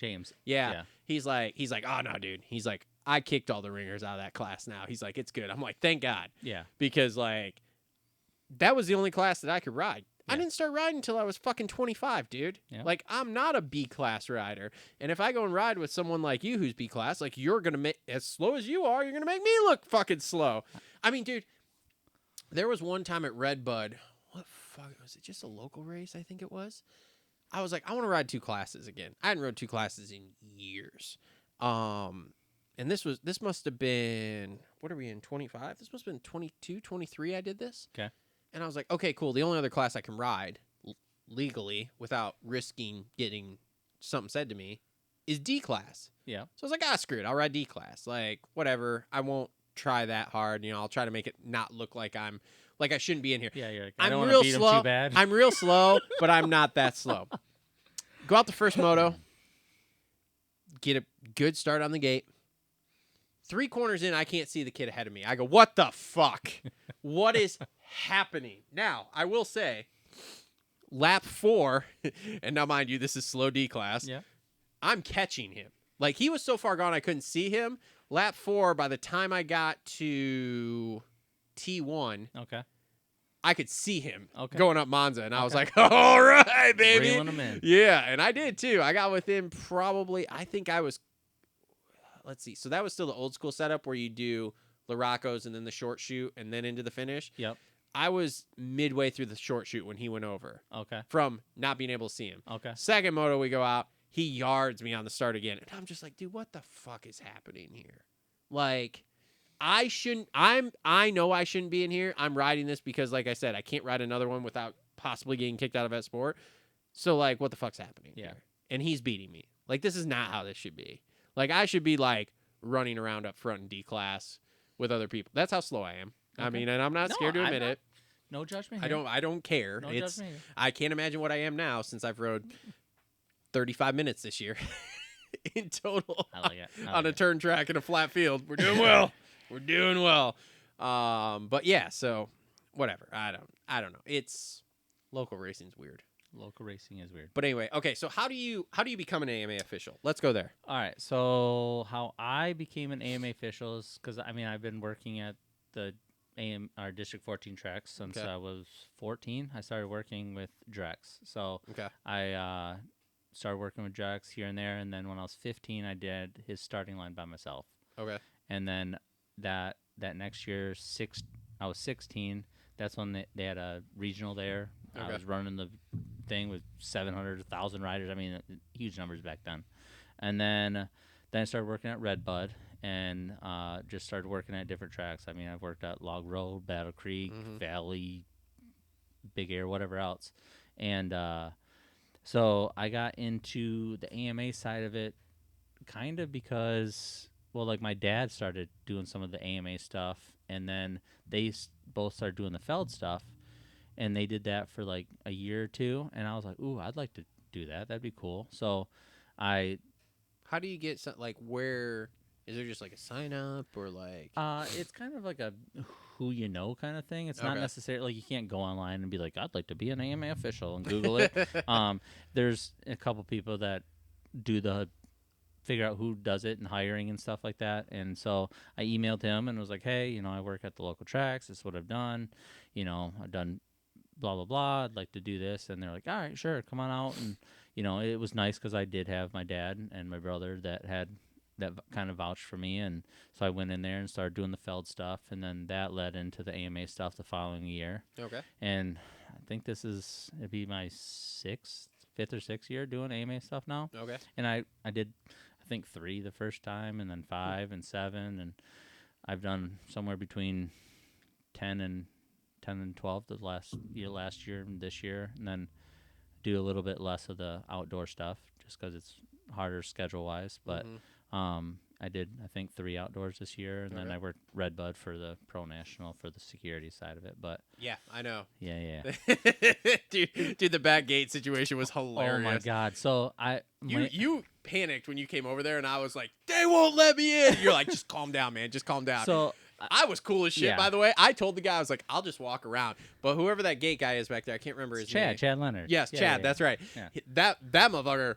He's a real one, dude, because he was ready to fight those fucking cops. Yeah, I like I that. worked here for 40 fucking years. Open the fucking gate. And I'm like, yes, my man, right there. So funny story about that is I'm laying in bed with my wife and we're laying there and she's like, "Oh my God, this podcast just said your name." And I was like, "What?" She's like, "This podcast just casually dropped Kirk." And I was like, "Well, what is it?" And I like look over and I see your goofy face and I was like, "Oh, that's Chad. He's a weirdo." And I was like, "Yeah, what's he talking about?" And I watched it and I think it was something that Chad had posted from you guys talking about it. Yeah. Because Chad's like, "That was me. I was the guy that was yelling."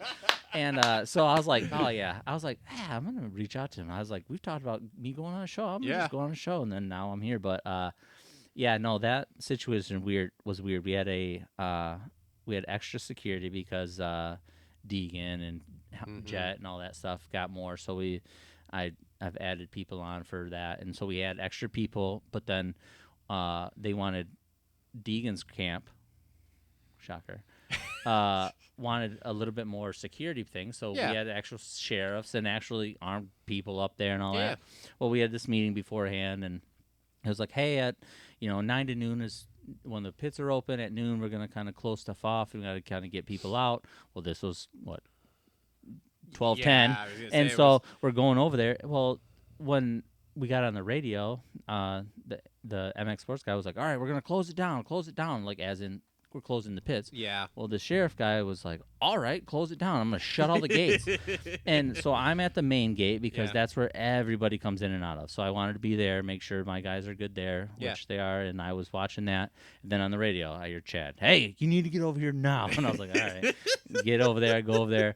And this sheriff dude is going nuts. And I was like, "Dude, you need to calm down." He's like, "No, you don't tell me what." And I was like, "I am running this area. Like, this is my spot. You need to listen to me. I'm telling you what's going on." I was like, "Bud, just relax." I was like, "Well, why are we shutting the gate? We're told to close it down." I'm like, "Close the pits down. Like, don't let anybody in. Yeah. You got to let people out. That's what we're trying to do is get people out." I was like, "What if something happens and we need to go out this gate? It's like an emergency exit."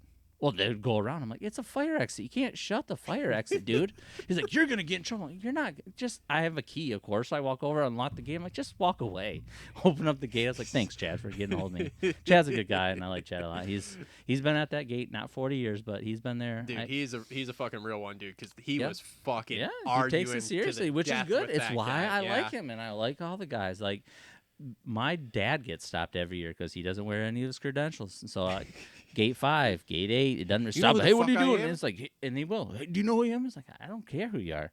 We've stopped, Emig and Carmichael, and I was like, "I know who you are, and my guys know who you are, but they're not going to let you in because I'm going to yell at them, which affects them coming the next year or the year after. They've all those same guys did donations with me. You know what I mean? Like, I've had the same core of 15, 20 guys for this would have been my 15th year. Okay. And so I think after like year 1 or 2, Chad came on, so he's been doing it 13, 14 years, and same kind of group of core guys that I've had. They Guys, run girls. all the different gates around there? Different gates, and Cool. we kind of got a good system on what we do, and so I like that he was a little feisty. I mean, he was a little feisty, loud-wise and yelling and screaming, but yeah, he knew what was going on. Like, in that whole altercation there, he never, in my opinion, stepped over the line or anything. It was simply a police officer who was, again, I'm not faulting him either, okay? He's just doing his job.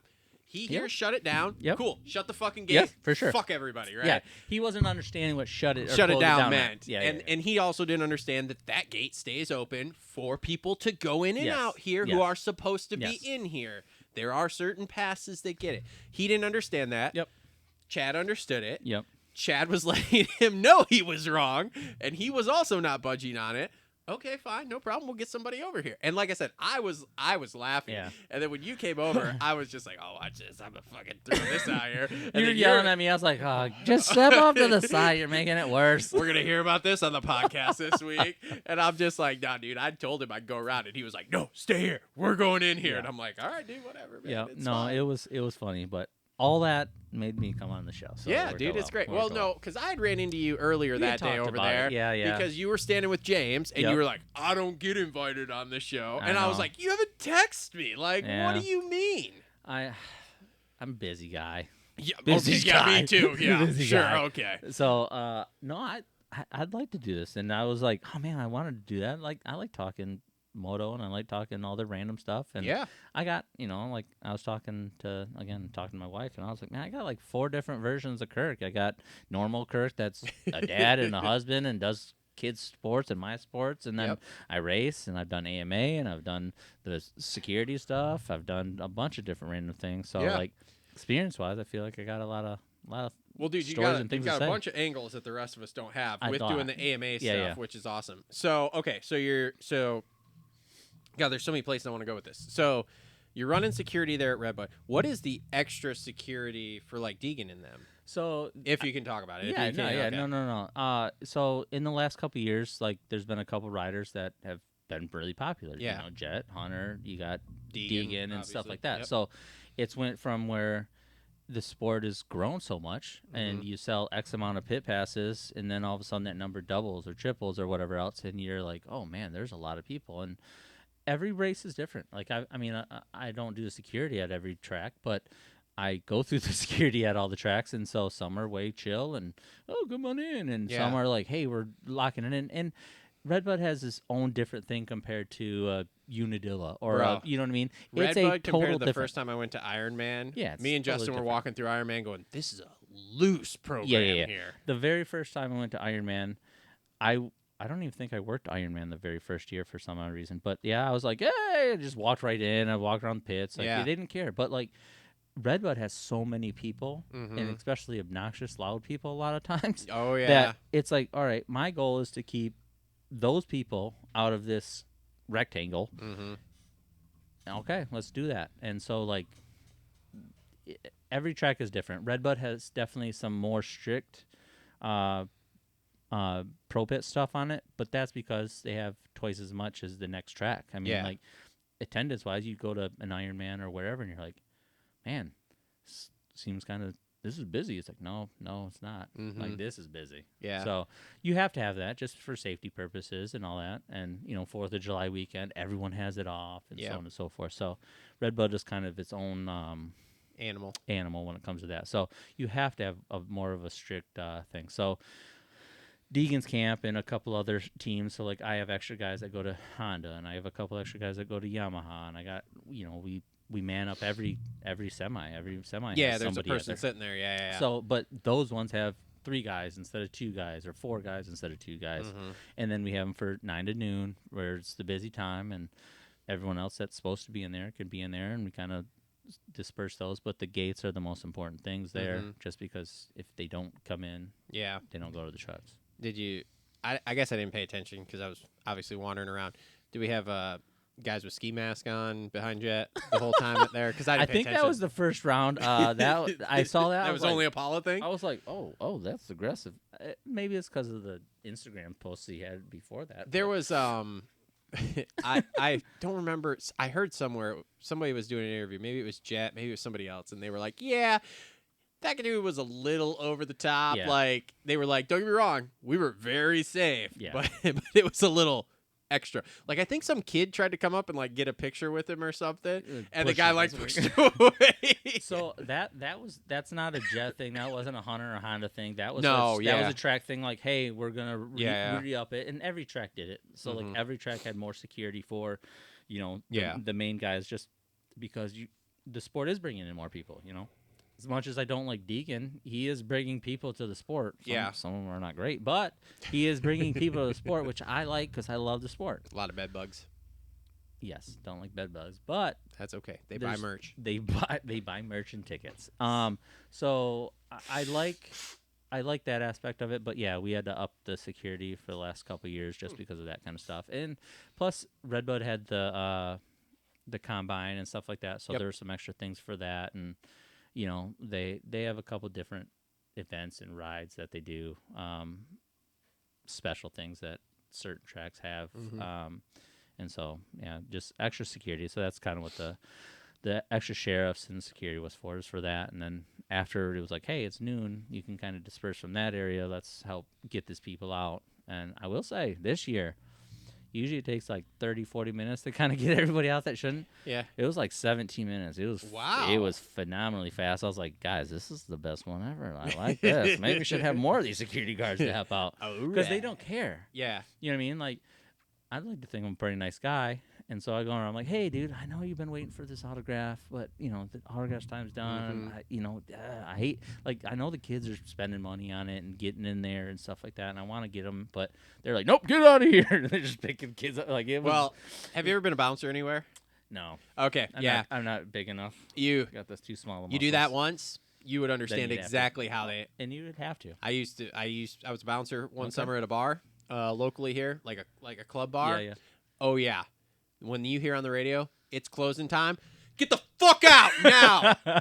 And I mean, it is literally like that. And so I completely. Yeah. I've been waiting for a drink. Don't care. See ya. Move. Yep. Oh, you're a woman. And also, don't care. Get out of the bar. That's the difference between us normal, like the MX us- sports guys and me yeah. and blah blah blah, compared to the sheriffs. Like they Yeah. don't care. They Nope. did not care. They were told to do this at this point, and that's why the guy locked the gates. I heard shut it down. Like, well, come on, buddy, got to think a little bit. But I love that they were there for the aspect of that because it's people out in 17 because minutes. you get so many people like that are trying to do it. I mean, I don't know. I won't even buy a pit pass unless I can get one for like all day, like Yeah. we do. Yeah, If the I all-day can only pit get it pass. for the morning, Yeah. I'm out because Yeah. there's no point. There's Yeah. so many people. There's It's so so many. dumb. And I mean, so like gate 8 is like the the main gate is where we talked right by like where like the Right by the tunnel. Right by the tunnel. Yeah. That line was all the way out to the out Oh, the yeah. thing, and I was like, oh my gosh, like it is crazy. And they're waiting. They start there at 8:30. 8 o'clock, they're getting in line. It's like, well, you got an hour, and they did. They wait there for an hour, and I walk up and down the line. I'm like, show your band, make sure you're coming in, no alcohol, no coolers, and then kind of walk up and down. And then I have extra people at that gate, and we shuffle them in one at a time. But yeah, no, it's crazy. It's definitely a different perspective than normal person coming to the race or AMA or whatever. It's a total beast of its own. I just laugh because, especially this year, right? So, my daughter has no idea what it's like to be a normal person at a race. Okay. Because we always get, like, usually when she did go to Redbud, we were doing the VIP thing at that point, right? And then we still knew Kev, so we were having those passes plus the VIP stuff. So like whatever, like when we don't have VIP or that kind of stuff, like we don't even take her to outdoors. And then when we go to Supercross, obviously we know Kev. I call Kev. We get passes. We're in the pits all day. Yeah. She doesn't know any different. Yep. So like when we go, and it's like, oh, there's Kev's pit. I'll just stroll right in, and like people are standing outside looking at her like, what the fuck? And she's just owning the place, right? Yeah. Because to her, that's just Big Kev. Yeah. And Big Kev's just another dude that Dad knows that like we hang out with. He's Big Kev. Like I love this guy. And so I was laughing, especially this year, because like me and her and Justin went. Like my chick didn't go. Okay. Or my fiance didn't go with us. So it was like a daddy daughter Uncle Justin weekend. And like I said, she doesn't know any different, right? Because she's just used to hanging out. She doesn't understand that like normal people don't get to be in the pits all day. Normal people don't get to walk around afterwards when no one's in there and say what's up to Joe and Savachi and Kev and all these other people and get pictures and autographs and stuff after the race. Normal people don't do that. They go home. Yeah. We hang out. Yeah. And so it's just like, I'm just like, man, she just, like, one day she'll realize and be like, holy shit. But, like, right now, it's just so normal to her. Yeah, it's just, that's the norm. Yeah. Yeah, I hear you on that. Like, my kids have never been to Redbud for the national. Yeah, okay. Because I'm too busy, and I don't want them there. But they go to, a couple of the outdoors. Like, we've done High Point a couple of times. We've done Ironman, of course.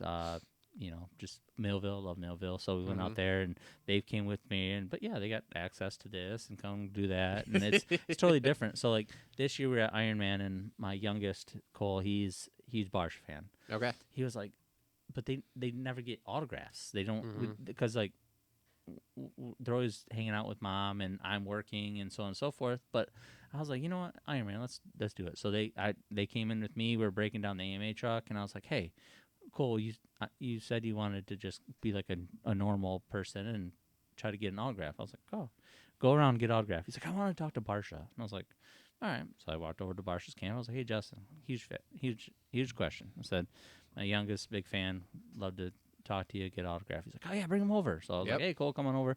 And he just got done racing. He's in his pants and typical moto kid. Yeah.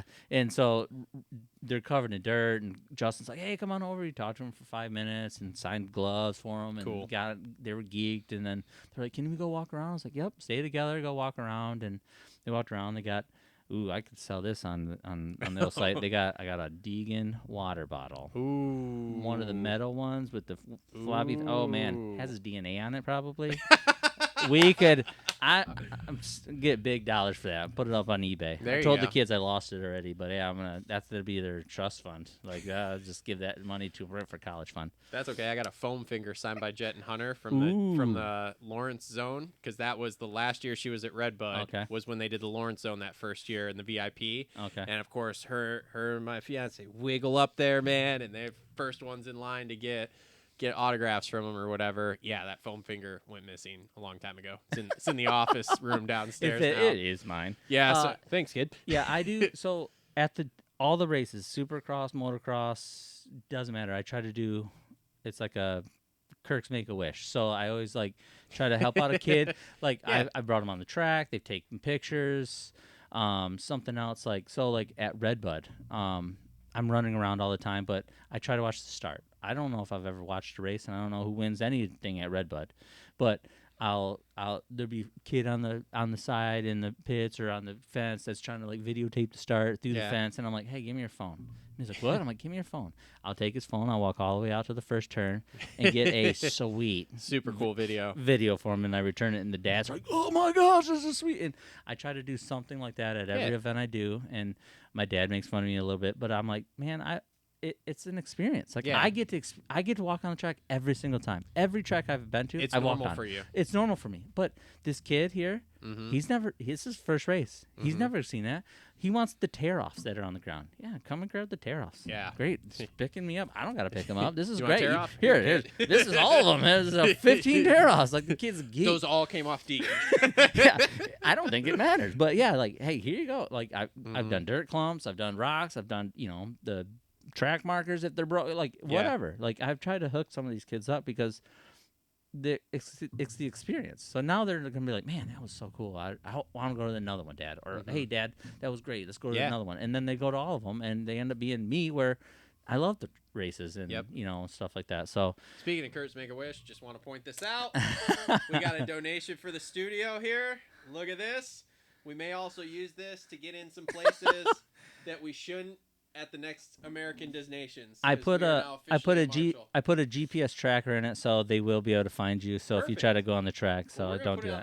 Perfect. For the 2026 season here. Yeah, so. I get, man, I got. Thank you for that, by the way. My Super pleasure. pumped, My pleasure. Man. Super I pumped. get so many cool things that I don't get to use or see or do or have, and I end up donating them or throwing them away, and it's like, gosh, man, I'd like to start. Giving away or selling them, or I don't do it for the money, but just to be able to give something away, and that's something I'll never do anything with that, honestly. But I was like, ooh, we'll put, you dude, put it up on the show. I was like, I see the number plates and all that, and I was like, man, I got, I don't know, probably 8-10 jerseys at my house, and I'm like, when am I gonna put these up? I don't know. They're super hard to display, right? Yeah, you get a shadow box, and if you do that, the shadow box is heavy. They're expensive. Yeah. It never looks super great in there. So then what? You hang it on a hanger, because I have probably 3 or 4 Moran's jerseys. I've got I think a meshy jersey and stuff too. Some of them Kev's given me. Some of them the meshy one I have because we were giving it away, and whoever won it never claimed it. Yeah, didn't want it or whatever. Yeah, so it was I've got boxes of shit of gloves and stuff over here that people have given me to give away. Yeah. That then it's we either just didn't do giveaways because I'm so fucking busy. It's we try to do giveaways, and the next thing I'm like, oh shit, I got to ship this. It's been 4 months. Yeah. It sucks. What I started doing is the brain fart his name, the Club MX guy that does all the donation stuff. Mike Bonacci. Bonacci, yeah. Yeah. I give him a lot of my random stuff that I'm like, hey, dude, I don't really need Dean Wilson's gloves anymore. I got them, but they're just sitting there. Hey, for a good cause. I don't care if they go for $5. Like, it's going towards something that's good. I don't care if it's Team USA or a injured rider or whatever else, and it's getting out there. And I don't want to put it on eBay. And See, you're so much better than me, because like Don't say that. Well, what I mean is, I have such a hard time talking to these dudes because I don't want to come off as a fanboy, because obviously, like, I'm a bit of a level ahead of the fanboy, right? Yeah, like, for sure. it's not like I just know everything about you because I'm obsessed with you and, oh my God, please sweat on me. It's like, bro, I do a podcast, so I have to know everything about you to be able to talk about you. Yeah. So it's almost, and like, the other problem I have too, and I really struggle with this, is like, I'm not exactly sure who in the pits knows me. Because there are definitely a lot more people who know who I am than what I've ever thought would, for a guy who's in his parents' garage doing a podcast. What? This is your parents' place? Yeah, Oh, weird, man. right? Oh, man. So like, it's and like, bro, I get side-eyed at the races so much by riders and like industry people that it's like, I know you know who I am, and if you're gonna fucking stare, just say hi. Yeah. Like, quit being weird about it. Yeah. So I don't know. It's such a weird thing, and like I said, I'm so terrible about fanboying, because the last thing I want to come off as is a fanboy. It's like, I'm not a fanboy, I'm not a journalist. I'm like some of this weird in the middle stuff here. Yeah. Where it's like, I could talk to you about whatever. Yeah. Talk your career. We could talk about conspiracy theories. We could talk about life, because y'all are way younger than me. Like, whatever. I don't fucking care. Yeah. But like, I don't know. It's a weird thing. It's a weird Dude, trust predicament. me, I'm in the same boat where I'm like, man, these guys are cool, but it's like, Yeah, but you seem to be doing a better job at talking to these well, guys than I do. Well, there's times where I'm like, oh my God, I really like, blah, blah, blah. You know, and like, but it's like most of the time they're super chill. Yeah. Like, you know, like Grant Harlan, like him and I got his number. We talk. Yeah. I talked to him at the track. He's You got Cade's super number? cool. Should we I text definitely him? do not have Cade's number. Do you want to try to call him on Instagram right now? No, Are I you sure? can't. I can't get him Oh, on Instagram. well, I know you can. I can. maybe. Just tell him I'm on the show. Tag me. But I mean, they're just normal dudes. Yeah. You know what I mean? Like, that's the thing, is like, they're just chill guys. Like, a lot of the mechanics, like, you know, I see the same mechanic guys almost every weekend, because they come into the AMA truck after, well, one through tech when we tech their bikes and their jersey and helmets and stuff like that. And then at the end of the race, they come in there and, you know, maybe this is me being corny, but I'm like, hey, you guys want some waters? Like, try to get them waters. And they're like, oh, yeah, thank God, because they got to break this down or do this. And, you know, some people are like, no, I want a Coke. And they're like, hey, here's a Coke or whatever. But, like, you know, I just try to be nice to them, and they're just normal people. And that's the riders and the mechanics in all this. But yeah, it's like, oh man, that is Jet. That's Kenny. That's you know, like my mother-in-law, huge Kenny fan, loves Kenny, and I've been like, hey, you know, like I've had Kenny, hey, can you sign this for my mother-in-law? Or I've had him do a couple birthday messages, like on track walk. I'll be like, hey Eli, can you say happy birthday to my father-in-law? And he'll be like, hey Marty, happy birthday, and like. They like it. I think it's cool. They do it because they're cool people. You've actually got Tomac to do this. 100%. Yeah, I still got the videos. That's amazing. I got for my kids, I've done birthdays. I've had Barsha be like, man, Cole, sorry you're sick and wish you were here. You know, they're just normal, awesome dudes. Yeah. Like, and then so at Ironman, after they got all the autographs and stuff, I was like, dude, you guys need to write a thank you note to them. They get asked for stuff all the time. They don't get anything. Yeah. I'm fairly confident they don't get anything. So I had them. I told them to pick out a rider that they got something from. So Cole got something from Justin. So Barsha. So wrote him he colored him a picture of a motorcycle guy and wrote a little note.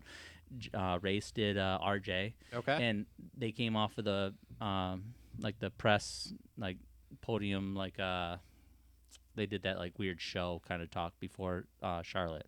Oh, okay. They were walking there. I was like, hey, my kids, you know, gave them, and RJ's like, dude, this is like the coolest thing ever. And Justin's like, this is so sweet. I'm like, yeah, you guys give and give and give, and you don't get anything.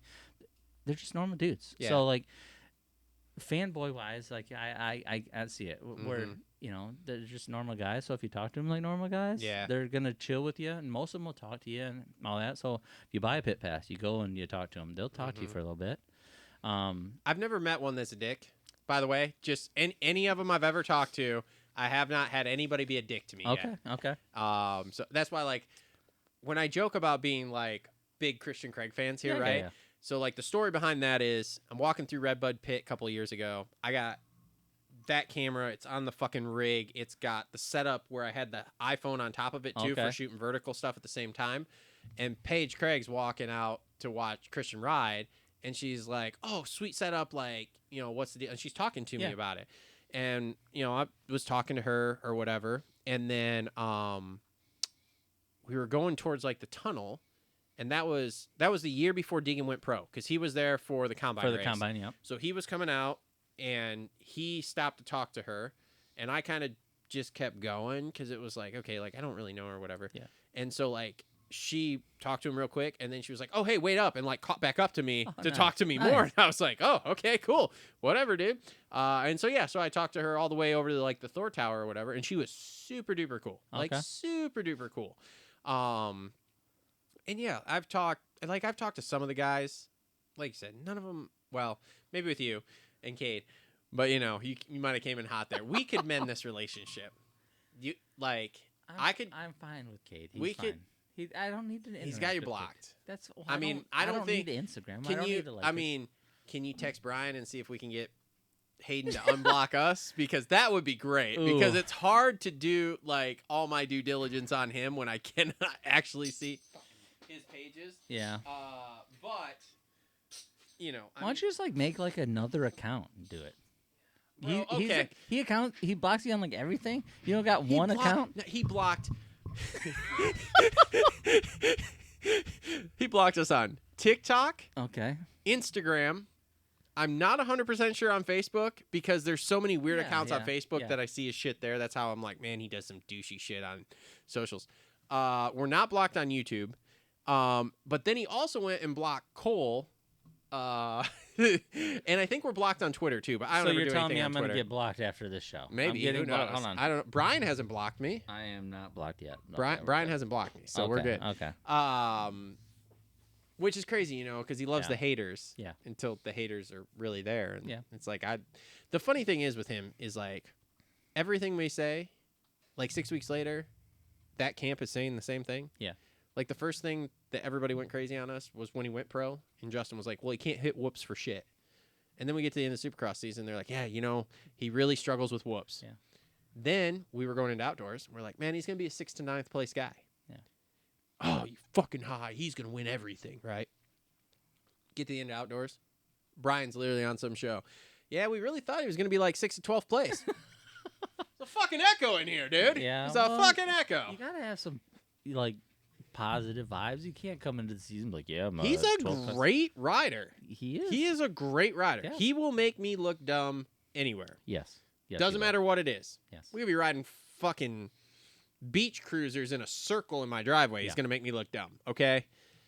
But that doesn't mean that my job on here is not to analyze him against other professional racers. Yeah. That's the one thing I think a lot of these guys forget when they take everything so personally that gets said about him. I don't necessarily think any of these guys are bad people. Right. Like, there aren't really any of them that I have anything to say bad about them as an actual person. But my job in doing this show is to analyze your performance and what I think you're going to do. For sure. That's my job here. Much like your job is to go out and actually perform. Yeah. So if you're not performing, my job's to talk about it. Right. Whether you want to hear it or not. This works the same way. I'm sure it works at your house too. Yes. When your wife calls you a fucking asshole and says you're being a dick about something, My wife never says that. you don't necessarily want to accept it. So you're probably going to fight about it a little bit to start with, but it doesn't necessarily mean that they're wrong. And it may take you a while to figure Yeah. that out, Yeah. but it doesn't necessarily mean that they're wrong. Yeah. My wife never says that. That's fucking bullshit too. You can't believe you just looked me in the eye, smiled, and lied. Let's call her. She. We could go on speaker. She doesn't. We don't swear at each other. Let's call her. Yeah, okay. What? Not once. Not ever once. How long have you been married? Ooh, God. 12 to 13 years, right in there. Oh, I bet we tell her 12 to 13 years, and she goes, "Excuse me, how long have we been married?" Oh no, she's pretty cool. 2012. So. Okay, so yeah, so it'd be about Yeah. 13 years then. Yeah. So, and not once swore at you. No, not really. We don't swear. So when we first started going Sorry, out, I she cuss was like a sailor. I swear a lot. Oh, okay. Not to her or at her. Oh, okay. I swear to her, like when I'm telling stories. Yeah, I don't. I say almost any word out there. Okay. But not at her. But we have a good communication. So that was because we lived in different cities for the first essentially 6-8 months, and this was like, God, I feel so old, but this was pre-texting. Like, Oh wow. like we got our. We were texting and it was like, hey, it's free after 8 or whatever it was. On T9 too. Yeah, I don't even remember. Yeah, 334 I think it was 556 yeah. 8819. Oh yeah. 1 Hey, beautiful. 888 But it like I got my phone bill and it was like $480 and I was like, what the fuck? And it's because we were texting throughout the day. I didn't realize that. Well, we pretty quickly got to unlimited texting, and then we started talking and stuff like that. So communication-wise, we're good. But yeah, we don't swear at each other. So she doesn't call me a fucking asshole like your girl.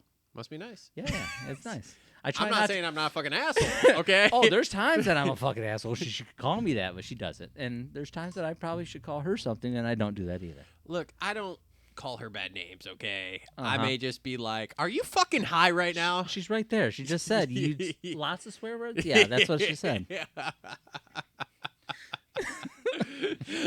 The best part is, man, is like, we try to be better people, right? So, like, Yes. our daughter, we try not to swear, but we're going into those, we're entering teenage years here, right? We're Okay. 11, Okay. working on 12, Okay. working on You 30, said the one? 32 right now, yes. Okay. And so, and of course, because she's an only child, she's around adults a lot. Yeah, for sure. So she has learned to argue with adults, Yeah. basically. And man, we try to be such great people, but she is just so good at pushing buttons sometimes. And then there's some times where she's just like pushing me and pushing me and pushing me, and I get bent down and I go very calmly, I go, look, you're either going to shut up right now or I'm going to whoop your ass until you can't sit down. The quiet swear words work really well. It's like, hey, shut the fuck up. And like, and then they're like, oh, I'm like, it's time. Just stop it. Dude. So I have a 9-year-old and a 7-year-old. So Okay. Boys, though, right? boys, yeah. Oh, yeah. yeah. Way easier. Girls are scary. So I don't. Bro, you don't even know. Girls are scary. You don't even know. But Oh, yeah, my God. kids like to swear every once in a while, and my oldest right now, he keeps going, "What the flip?" I'm like, just say it, dude. Just say it. And I give them a pass if it's in a song, they can say it. So Okay. we'll be listening to the thing, and they know not to say certain words, Yeah. so they're not stupid. But like my oldest, he'll be in mid conversation, and the song will say shit, and he'll know it. He's like, "Oh yeah, shit." And I'm like, dude, I didn't even know you were listening to the song, but he knows I can say it, so he says it That's in the awesome. song. But yeah, it's just constantly. That is one thing that's amazing. As much as mine talks and everything like that, she only like twice, and it was complete like one of those things of like she's mid saying whatever she says and she blurted it out by accident, and like you could watch her face as she's saying it go, Face oh drop. my God, I can't believe I just said that. Yeah. And of course I'm laughing because she's not doing it in an angry way or for sure. anything, right? But it's funny you bring up the flip thing because like was it yesterday we were driving around God, I hate that. and she goes, so I think instead of using the F word, I'm going to say freaking. And Freaking, yeah. Mom Freak. goes, no, you're not. This is ages me. My dad said the same thing. I'd be like, "Oh, this is freaking stupid." He's like, "You might as well say it, so I can smack you in the face." And I'm like, "I'm not gonna say it." He's like, "You're meaning it, so Yeah. just say it." And I was like, "Yeah, but I don't want to say it. I don't want to get in trouble." I'm not trying to get hit, Dad. I'm yeah, not like stupid. if Razor's like, "What the fuck?" I'd be like, "Dude, no." But yeah, no, they're good kids. Which it's amazing because, dude, as you can I tell, swear a I lot. swear I like swear a a lot. sailor. I swear a lot. And I swear around her, Yeah. and like I don't care. I don't know if I have a non-swearing song in my phone, so we'll listen to their playlist, which is like Gummy Worm and a bunch of goofy raining tacos, like crazy stuff. But I don't know. exactly, don't listen to them. But like half of their songs have swear words in it, and it's like, all right, well, don't say the bad ones. Mm-hmm. Yeah, I They don't say know. shit. I don't really care. Yeah, like it's like most of it at this point. It's like if she does say it, like I said, it's accidental, and it's funny. Yeah. Or like she'll be like, well, I can't say it, and me and her mom will be like, say what? And she's like, well, I can't say it. Say I'm not gonna get hit if I say it. We're like, no. I think if they say it in context, that helps with me too. Yeah. Like if he was just walking around going fuck, shit, I'd be like, okay, I don't like this at all. Yeah. You need to get it together. But if he like stubs his toe, Yeah. or hits a railroad tie and breaks his toe like someone I know, say it. That guy was a fucking moron. Well, you probably said fuck, didn't you? Actually, the most ironic thing when I did that yesterday. You go, what the freak? No, I'm by myself on the railroad tracks, just me and the dog. Middle of nowhere, nothing else. I do it, and I'm just like, oh, man, that really hurt. Didn't swear once. Under my breath to myself or anything. Didn't yell, didn't swear once. I was just like, man, that was really not good. It's like the Family Guy with his knees. Like, that was you on the railroad track? I could see that. I got that in my head now. Yep. Perfect. All right. All right, off topic. Let's go. No, back that's to okay. whatever. We're good. This is off season. We can talk about whatever. But let's get into our Holster Co. Reload rants. Okay. You want to go first? You want me to go first? You can go first. Okay. First rant. This is what I'm going to rant about. Team announcements. Okay? We all know where everybody's going anyway. Okay? Right? Chase is going to Kawasaki. Tomac's going to KTM. Allegedly. No, I'm kidding. Let's just fucking get it over with. Like, what the fuck are we waiting for here? Like, first off, I think it's ridiculous that Kawasaki's doing only does one press release. This is how dumb our sport is, right? Hey, we are signing a premier multi-time 450 champion. Our press release that he signed to us is going to go in the same press release with, oh, and also we have McAdoo on Pro Circuit and fucking Marchbanks over and whatever. All of that's going to go on the same press release. What the fuck, man? Just fucking put it out there. Yeah. If you've got the photo shoots and the video shoots done with him on the Kawasaki already, just fucking put it out. Maybe Who they cares? don't have it. I'll do some digging this week to see, Okay, all right. but I do think that's done. I think last week he was Okay. on the bike, and I'm sure he was on it before that. I don't Probably. know if you recall, we didn't ride outdoors all summer. We were banged up. Yeah, he was hurt. Yeah, For we sure. were banged up Yeah, for yeah. sure, but we came back and won. Well, yeah, Because we were banged up. Because he works hard, man. We came back and beat a kid who had an undefeated season because even though we were banged up. Now, the second moto didn't go so hot for us, and then we were also banged up for the rest of So that you think year. he was just riding around a Kawasaki, getting all good, and then hopped on his KTM and just killed it? He might have been hurt. There's no way We he were was riding banged up. He was banged up. We were banged up. Yes, he was banged up. Okay. Just came Anyway. back strong. Anyway, then you've got the Tomac to KTM Yep.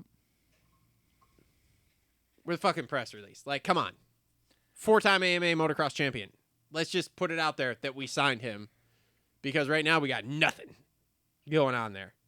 Other than Juju's not riding 2026. So you want like Anderson came out pretty quickly with his, but that's Anderson had to. He's riding, what's it called? Which this goes into my But so next is guy. Tomac. Which this goes into my next guy. Tom Biel. yeah, Bro, yeah. from what I've heard, I still don't know what's going on with Tom. you don't have any idea, huh? Is that real? Do you really not know what's happening with him? I heard rumors Honda GP stuff. Honda GPs. Okay, well, You want to know when the press release is going to come out? Oh, no idea. Like 24 hours before he's racing like a World Supercross one of round. the World Supercrosses. Although I don't. He's racing. Is it Paris? No, he's racing He was supposed a to. world. Actually, fun fact. I don't know. Let's see if he's in the SX2 here. I don't know if he's on here anymore. Because I heard that actually got switched. I'm not sure. I swear he was supposed to race Buenos Aires. I don't know. He's on a picture of something. I've seen it. But Like, yeah, Yeah, yes, he's in the it is bottom the left. Paris. And It is the Paris, and and he's he's wearing wearing the his KTM KTM shit. stuff, yeah. Yes, Yeah, which yeah. is just like, what the fuck are we doing, dude? yeah, no, I heard was that. like, I heard that now press I'm really release is confused. supposed to come out literally like the day before Paris Supercross. yeah. Man, dude, he's really good on that bike just right off the rip, dude. Because we're He definitely rode not it- riding a Honda right now. Yeah, he rode it for 6 hours. 6 right- hours right the day before. Right before. Testing Yeah. Oh, we got to get graphics. everything on Oh my God, Supercross yeah. on a 450 too. Yeah, for sure. Yeah. Hey man, Tom, how you gonna like that 450 in the GPs next year? I'm I looking don't forward to know. riding 450 at fucking Somewhere. in the something. U.S. Yeah, man. I heard the press conferences. It's so dumb. It's so dumb. Like, why? There has to be some sort of contract issue, It money used wise. to. It used to be that where way. it's like October 1st or whatever it was. But man, there has Lewis to be Hamilton, before last season in F1 even started, it came out he was going to Ferrari. something. Yeah, Just fucking talk about it. yeah. It builds more and does better than this bullshit we're doing right now. I feel like the reason maybe they don't do it is because like then it's like there's always that built-in excuses like, well, he's leaving next year, so that's why his bike's not good or his shock's not good. or Everybody this fucking is not knows good. already anyway. I know. Everybody fucking knows. Everybody's known since Supercross that Chase was going to Kawasaki. Hence the backwards hat debacle. Yeah, I don't know. It just looks cool that way. My dad would never let me wear my hat with the Yeah. flat bill, so I had to wear it backwards. Yeah, for sure. Yeah, yeah. Yeah. It's not because you're leaving KTM. Right. Okay, cool. Sweet. Awesome. Because you and KTM are fighting, because I've heard stories now. And I'm going to dig up some more of these stories here in this off season There you go. of the KTM shit. It's the stupidest fucking thing ever. The absolute stupidest fucking thing ever. Yeah, I don't disagree with you. All right, go ahead. All right, I'm gonna go off motorcycles first Perfect. of all. Okay, Let's so do you this. did motorcycles. I'm gonna go off motorcycles. I'm a huge driving guy, so I Okay. hate. There's two things. Driving in the left lane Oh, boy. is the worst thing a person can do in the world. On the highway, I was this close to being a state trooper, signing up for it just because they do highway stuff, so I could pull every single person over that drives 71 in the left lane because I hate it so much. I hate it. So driving in the left lane on the highway, and then I have this theory. If you drive with two hands at 10 and 2, you should not be driving a car. Everybody I've ever seen that's a bad driver drives 10 and 2. It's young, old, middle age. I do not care. If Yeah. you drive with two hands at 10 and 2, you're a horrible driver. It's a scientific fact. It's 100% accurate. Drive tomorrow and look around, and if you see something, what the fuck is this guy not putting his blinker on and cutting over? You look over, he's like 10 and 2 every time. Every time. All right. Well, Those are my two rants. And they're, like I said, way off topic, not motorcycle related. Those are my rants on driving. I hate it. Hate it. Do you drive 10 and 2? You smirked. when I No, said- no, okay. no. Okay. No. All right, just I'm a making sure. one-hander. I've been a one-hander. I got in trouble for driving one-handed in At your driver's driver's training. training? Yeah. Yeah. I had to put my hand on the bottom because I was like, I gotta have two hands? This is stupid. Yeah. They Seth, got you drive upset- a 10 and 2? No, I usually kind of like have like one hand close to the bottom and like one more at the top. Yeah, yeah. But I remember when I was taking my Do you driver's. lean like that too? Oh, for well, sure. I'm just kind of. I lean a little bit on my door, but 100%. Lean back in the danger ranger. no, that's what that's what way Hunter back. would do. Hunter would put his I'd get upset with him about this because it looks so stupid. He'd put his wheel all the way up and be like this. I'm like, what are you doing? He looks in between the wheel part. Yeah, like no, but when I was learning to drive, I remember the person got upset with me. So they were like 10 and 2, you need to 10 be and 2, 10 and 2. Actually, what they teach now is not 10 and 2, it's like 10 and 3. It's like No, side, no, almost it's on the side now. 11 and 1. That's way high. That's No, wait, super. wait, is it That's high? No, even no, no, worse. No, wait, not high. You want to know how I know they're making everything gay? No, that's like you're not- riding a horse. I was wrong. It was the other way. It's 9 and 4. That's what it was. 9 and 4. Okay. 9 and 4. That's Yeah, what they teach okay. now. 9 and But 4. they You're what they do. You're driving a big rig. What they do is they want your thumbs to be specifically like this, like your thumb, like thumbs up. That's a safety thing. It's a safety thing, sure, but like I had my thumbs, on the wheel like this, and he's like, no, you can't drive like that. I'm like, what do you mean I can't drive like? Yeah, there you go. What are you talking about? What is this? This means nothing. And they also teach it where you gotta like turn the wheel like this, so grab, pull. Yeah. I did not do that because that looks stupid. I don't care if I break my arm in a crash. I drive a 26-year-old pickup truck. I'm gonna die. Fair enough. Sounds gay. A little bit. I'm not gonna say it, but yeah. Sounds gay. Hey, Little bit. point your thumbs out so that way, even though as soon as I get out of the car, you're gonna put your leg on the fucking dash and blow Oh my your god, the fucking people that beat femur their apart. foot out the windows and stuff. Dude. One, I'm not flexible enough to do that. Two, that seems horrible. Horrible. I've seen like those like reenactments of what would happen if they crash and their legs are just ripped off their body behind their heads. It's like, I'll never do that in my life. Absolutely terrible. Did you have a racing rant too? We kind of sort of talked about it about people just bashing these guys online about how shitty they are and how bad they are, and it's like, dude. But not in person about their fantasy results? Okay. I will say it was more on the gram where I was just making comments like, oh, shocker, you fell again.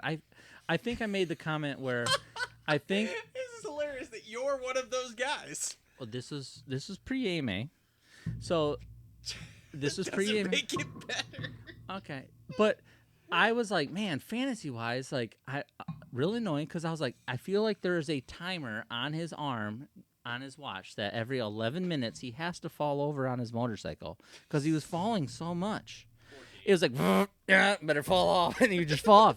And so that's why sometimes like the Trolls hug timer. Right. Like So like watch goes off, shit, fall over. Some heat races he'd be good, or LCQs he'd go through. It's because the 11-minute timer didn't go off. But in the main, an 11 timer goes off, and he falls off. The worst person I ever seen indoors that drove me bonkers was Jeff Alessi. Yeah, okay. We'd watch. R.I.P. by the way. Yes, but gate would drop, and you'd just coast around. He'd be down 7 laps. I'm like, this is when my wife and I first, like, she started first to watch, and she's like, he is down 3 laps already. I was like, yeah, I don't know. He gets start money if he makes it. I don't know what it is, but yeah, the people bashing online of riders, it's crazy. Like, people talk trash about like a Connor Visker guy. Yeah. Go race Connor. Yeah, well. Go race him. He will beat you. Have you seen promise. like my new favorite thing is like Logan Carnell? He calls out exposing my haters like the girls do, like snapping their pictures and stuff. Oh man, somebody texted me the other day that someone we knew that was on there. It was oh man, I'm gonna look it up. It just came up. They're like, oh, it was. I almost doxed a guy once because we were going at it in the comments about something, and dude, he was really going at me, and I look him up, right? Because you're just like, oh, let's see what this guy looks like. This obesely overweight dude got a wife and kid, and he is just laying into me. I think it was about Deegan, dude. And like, dude, I screenshotted shit. I screenshotted his picture, profile, and everything. I was like, I'm gonna dox the fuck out of this guy. I don't know if I ended up doing it or not, but I'm just like, dude, fuck this guy. I'm trying to. It's loading because in the cave here. But, yeah. I want to say was it Haplin? Diffie messaged me on Instagram. Was like, hey, Carnell called this guy out. And I was like, awesome. Oh yeah, I don't like this guy anyways. It's awesome. God, now I can't. It's not pulling up, but I swear to God, that's what it was. That's fucking awesome. But yeah, so the people talking trash online, you guys are nuts. Like they're so good. I was telling somebody the other day, what I'm most impressed with these pro guys, it's not how fast they go or the things they jump. It's when they make a mistake, how it doesn't slow down. No. They don't stop. It's fucking mind-boggling. So, like Charlotte, I was in the rhythm section of death where everybody was crashing their brains out. I waved the crap out of my flag that weekend, but they're coming through and it's like, and then the next lap they do the same exact thing, and it's like there was no shaking of their head, there was no like getting off the gas. Like I make a mistake in a corner, I'm like, oh god, I almost died there. I almost killed myself there, and I'm like, and I'm fucked for a lap. Like they're it doesn't matter if they're like this, they're off the bike. They do not stop. It's the hammer on. It's so impressive. That's what I'm most impressed about motorcycle guys. It's not, oh, they did this quad or whatever. They got a lot of power. They should be able to jump that, I guess, if you got the skill. It's the non-giving a shit about crashing. Death. Yeah, like death. They're like, literally yeah. death. Yes. You want to know what I don't care about? My own safety. They're so freaking good. God damn, so good. I know exactly.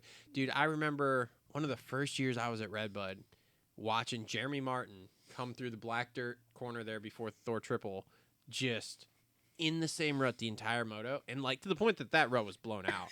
But like, dude, didn't care. Just in there, just and just out, and I'm like, what the fuck? lap after lap. So good. 75 minutes that day. He hit that corner.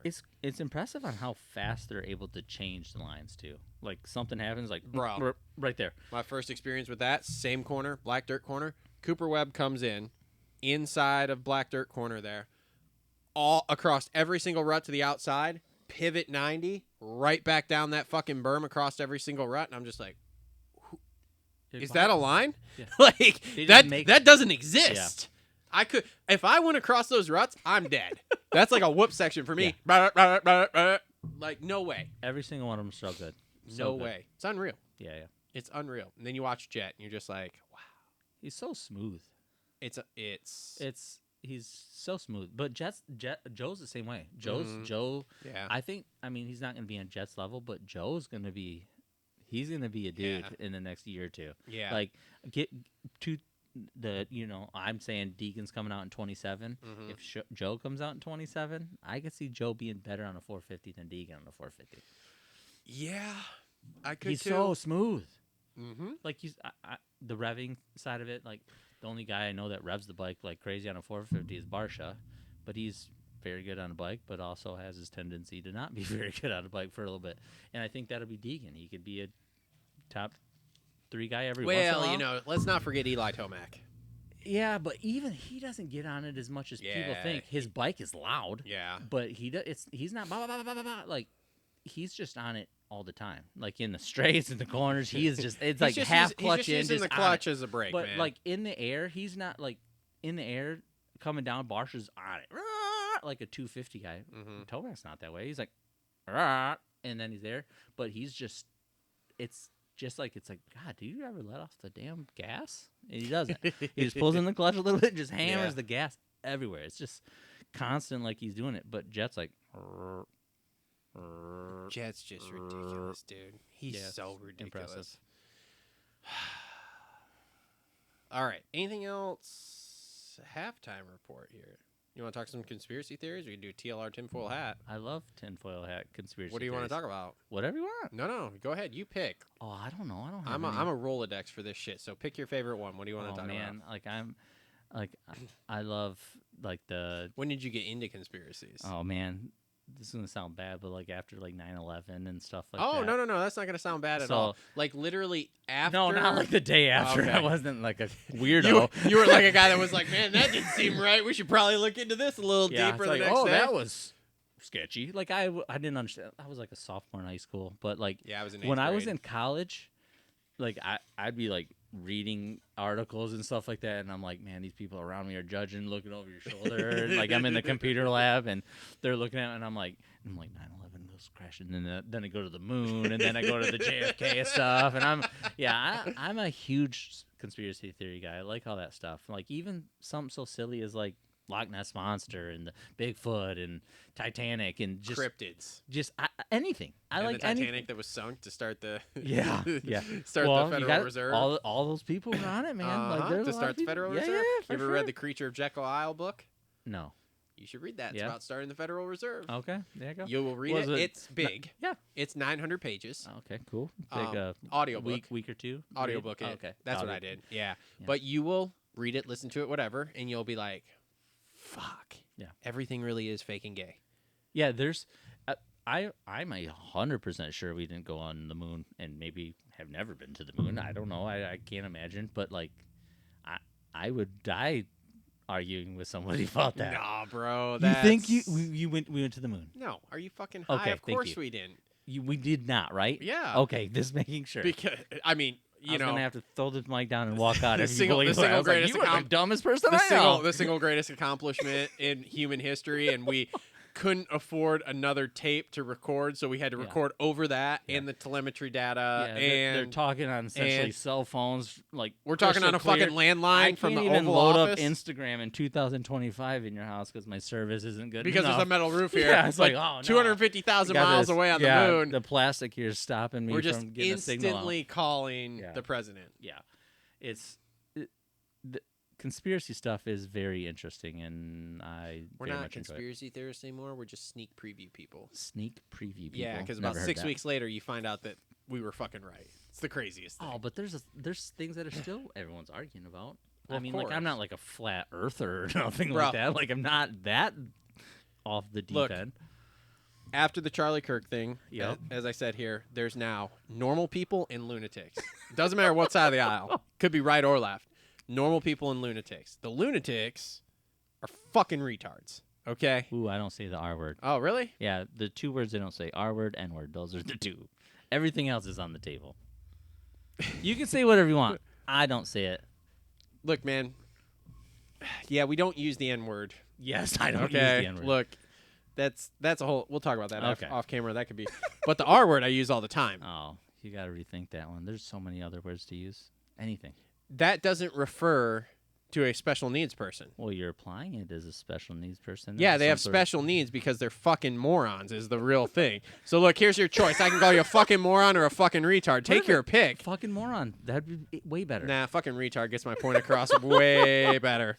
Fair. Way better. Because Okay. that really implies that I'm really trying to insult your Yes. intelligence, okay? Okay. All right. So that's what I call them, is fucking retards. It's fine that you don't say it. I dated a girl for a while that worked with special needs people, so I wasn't allowed to say it. And Yep. it took me years after she was gone before I even started saying it again. Yep.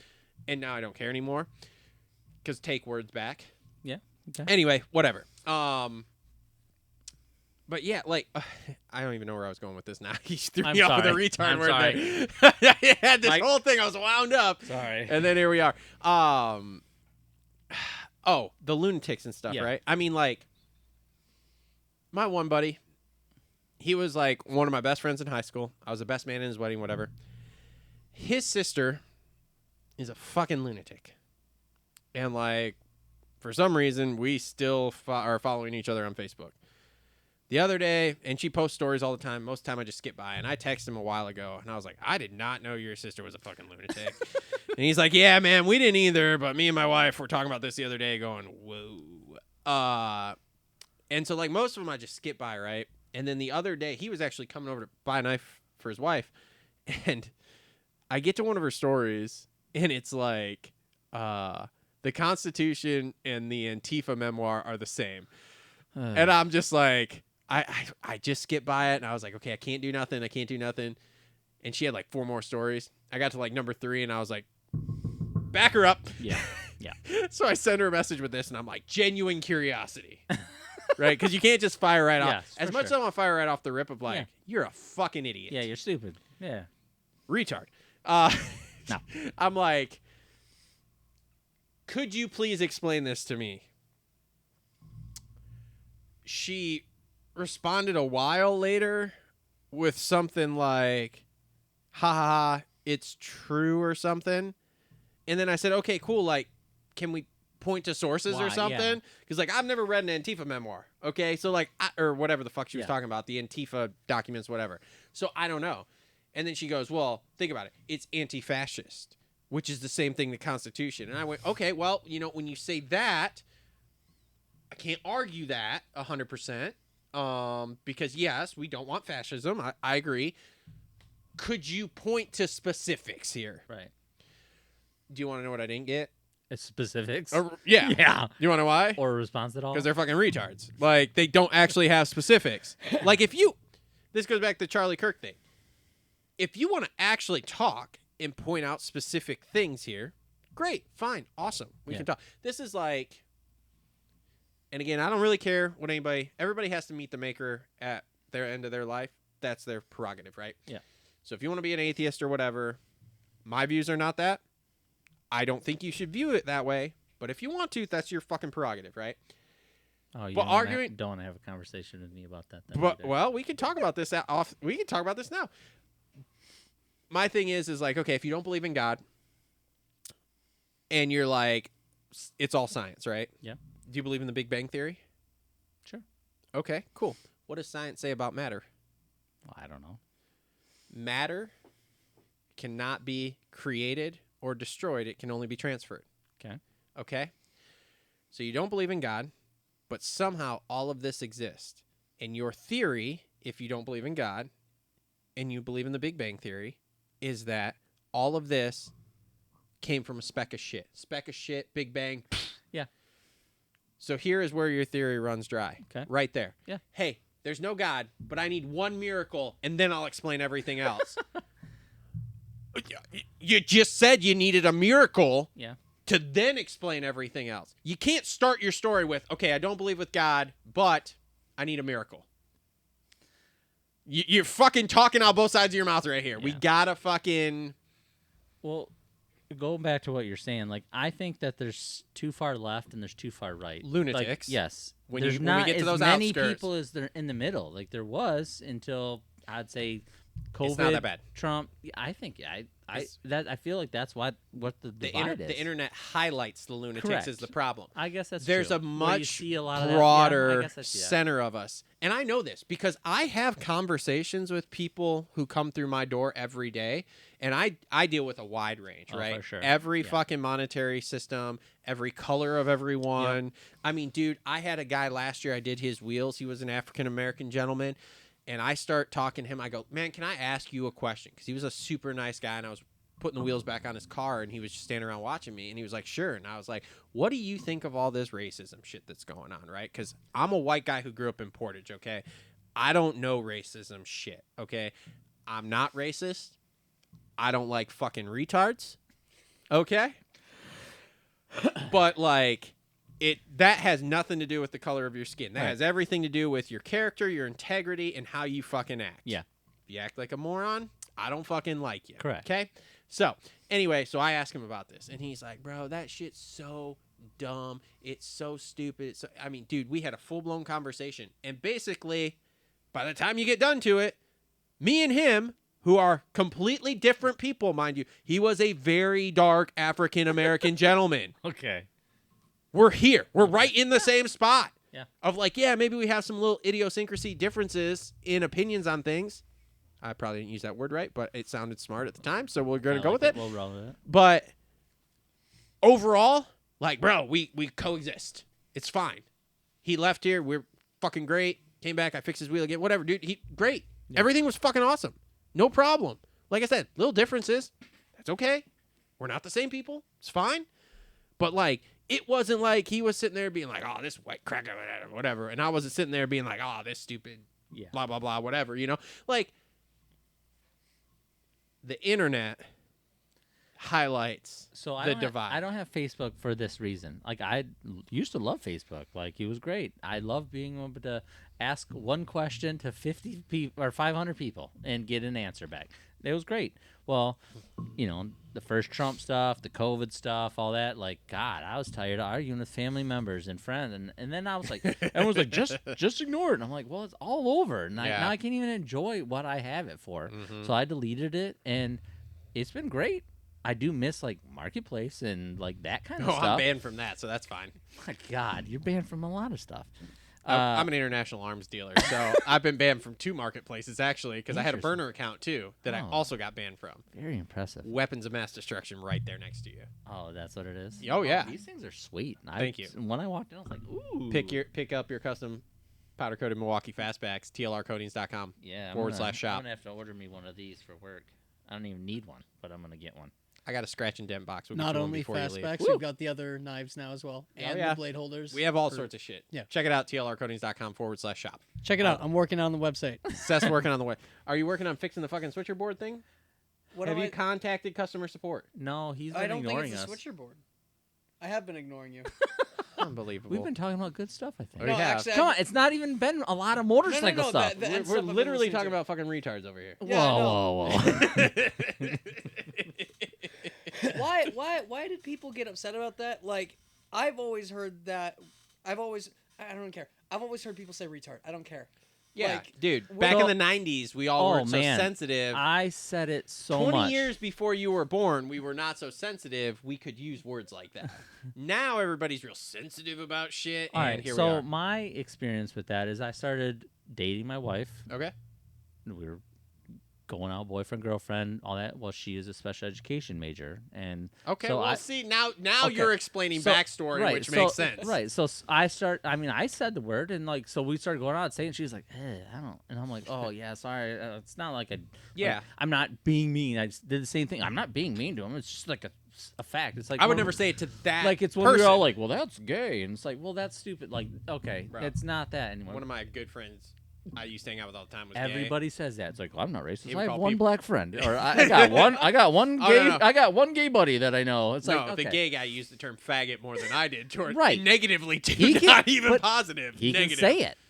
Oh, no, he would let me say it, too. He didn't. Okay, but he is allowed to say it. But so I would say it every once in a while, and then I was like, okay, and then I started, interacting with some people with disabilities and special needs and helping out and volunteering in her classroom with her, and we'd do this in the place that she works. See, has everything's that. starting to make sense So then- now. so then it's Originally, like- I was like, what is he talking about? Like, Yeah, most so- moto guys don't care. Correct. But if you're doing that, I So- understand. Yes, Like I said, I so had the same thing that for a couple changed years. my mindset, and I did it. It's same thing if like your fiance or girl or whatever was changed fields and you started dealing Yeah. with that, you'd start to have a different thing because I would talk and see these people, and I'm Yeah. like, oh man, like this guy's cool, like Alvin's cool, like I don't want to say something that would piss him off because he's actually a cool dude, and so Again, I would never say that to any of them. They're all fine. They also are much like my gay friend that would use the term faggot. Yep. They will use the term retard all the time. Yeah. Mostly towards the same people that we all would think are fucking morons. right, there's a lot of people that say a lot of words. Like I said, me personally, it's just like Yeah, no, it's smoking, fine. drinking, and all this. Everybody has their vices, and I used to say it. I don't say it. I don't say the R word or N word, mostly because I grew up with more black people than white people, and so I was gonna get beat up, and I would never say it. I will say being called that, the N word, top notch. Like that means I'm doing something good because most of the time it's me playing sports. Like I'm playing basketball and I am wrecking some guy, and this guy's like, "Hey, this is it right here." And I'm like, "Woo!" Nailed it. I am balling. You know you've like made I it when know they I use am the N-word playing. towards you. I know I am playing good if I get called the N word. I will never ever ever ever say that because I hang out with way too many people. Have you ever heard the Sam Tripoli bit where he used it? I feel like Where he's like, my pronouns are real. Yeah. And it's like, what you gonna get? Who wants to say Yeah, something about yeah. it? Who wants to say something? Let's argue. Yeah, it's Oh, like man. when like I saw something with like Samuel L. Jackson where the guy's like, "Well, say it." He's like, "Well, I don't want to say it." He's like, "I'll say it." He's like, "I don't want to say it." He's like, "Yeah, no, you don't want to say it." But yeah, no, yeah, R word, N word, something I don't say. I say literally everything else in the book, and I got no problem with it. But it's for Only me. when I'm listening to rap music by myself. I definitely hear it, and I don't say it by in myself. my car. Okay, it's like when I give Race a pass to say shit. That's fine, and I'm cool with that. I would not say it outside with the window down. no. Yeah. So all right, no, yeah, you're good. Then you're good. I'm not stupid. I'm not rolling through the hood. Yeah, no. Bumping Here in Portage. Kalamazoo, bro. Okay, The well, north it's side. even. Oh yeah, the north side. Yeah, I guess that's true. I'm up in Grand Rapids. I get. I've been in some things up in Grand Rapids. Bro, I used to do stunt riding stuff back in the day. Ooh, I can't do wheelies. And we would go to St. Louis for what they called Ride of the Century. I don't know if you ever heard of it. I've heard of it. It was insane. But we would do the Friday ride because we knew people because we were pretty plugged in. So we would do the Friday ride and we would go through the hood in St. Louis. And we would go through spots that they're like, hey, don't worry, we're cool because they love what we do. Yeah. But they were like, the police won't come here. Right. And I mean, dude, it was insane because like I remember one of those. We went a couple years in a row, and one of the times like some dude crashed right in the hood, breaks his bike, dude. Like out of the woodworks, Just people coming to help. trucks, tools, like Yep. everything, Yeah. dude. This bike is on the side of the road before the guy even gets up. They're fixing it. It was insanity. Yeah. And they're just like, yeah, dude, they love us down here. Like the cops won't come anywhere close to where we're at now, but they love us down Yeah. here. And I was like, this is sick. Yeah. This is what I like. There you go. It's Let's just- do this That's more. just people being good to people. I was Like, gonna like say, that. I it's like fine. that. There I was like that. there was no racism Yeah, I or don't anything. care. White, black, orange, They were purple, just like yellow. I don't care. these people out here riding wheelies are awesome. And I mean, dude, they're driving down the wrong side of the road, like filming us on their cell phones and stuff, dude. It was nuts. That was some of the craziest motorcycle stuff I've ever done. Like we shut down the highway underneath the arch. Really, that's cool. Mm-hmm. Yeah, I have video of it. Okay. I mean, like legitimately, because there was probably, God, I can't remember, 10,000 bikes, right? Okay. 4 lanes of traffic, just complete stop, parking lot, wheelies in the 4 lanes, just arch in the background. That'd be sweet. Insanity for like 10 minutes. Huh. And then just like, burp, and we just keep took going. off? Interesting. Yeah, dude.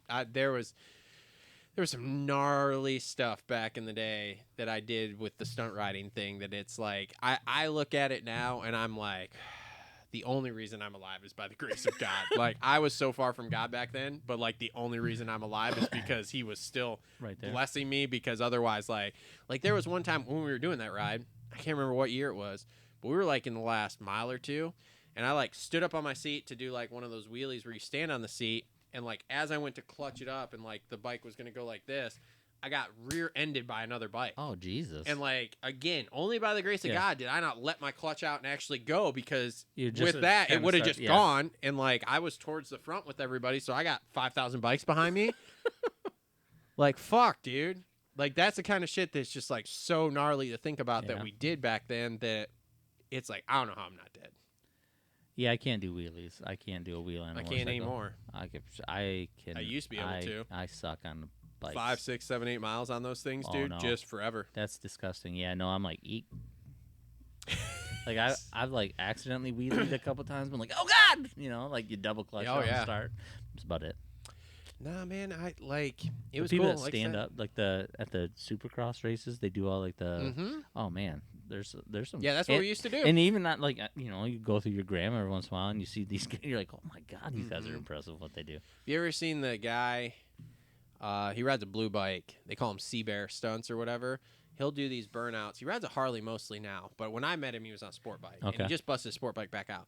He would do burnouts. It'd be like a 4-lane highway, right? He is going from one side to the other, back and forth like this across 4 lanes of traffic at like 75 miles an hour doing a burnout, right? That's crazy. And then like the first ride we did, so he's doing that, and then it was like a split highway, right? So there was like 2 lanes and then 2 lanes. And next thing, he's wheeling into oncoming traffic. And like, I'm on the other side and I'm just looking, I'm like, what in the fuck is he doing? And like, I don't know, dude. This dude, you want to talk about a screw loose? Nice guy. Yeah. Met him. Don't really know him anymore, but like met him years ago. Nice enough guy, but just a complete psychopath. Yeah. And I'm just like, do you like have a death wish, or are you just like, you need to do this to feel something? Because like, to me, it doesn't make any sense. Because like, I felt enough just doing it, right? Yeah. Like, and that was going with the flow of traffic. But like, to do it into oncoming traffic, like, what the fuck are we doing?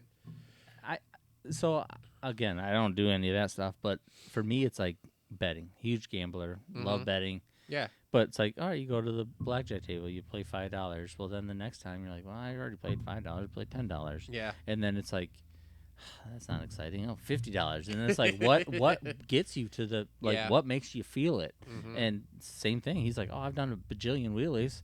You know what I could do is burn out on the highway in front of people, or I'm going the wrong way. You know what I mean? Like, you need whatever makes you feel. So, like, it's like the people that, bet tens of thousands of dollars on a sporting game. Well, that's because they had to get to that point of feeling that.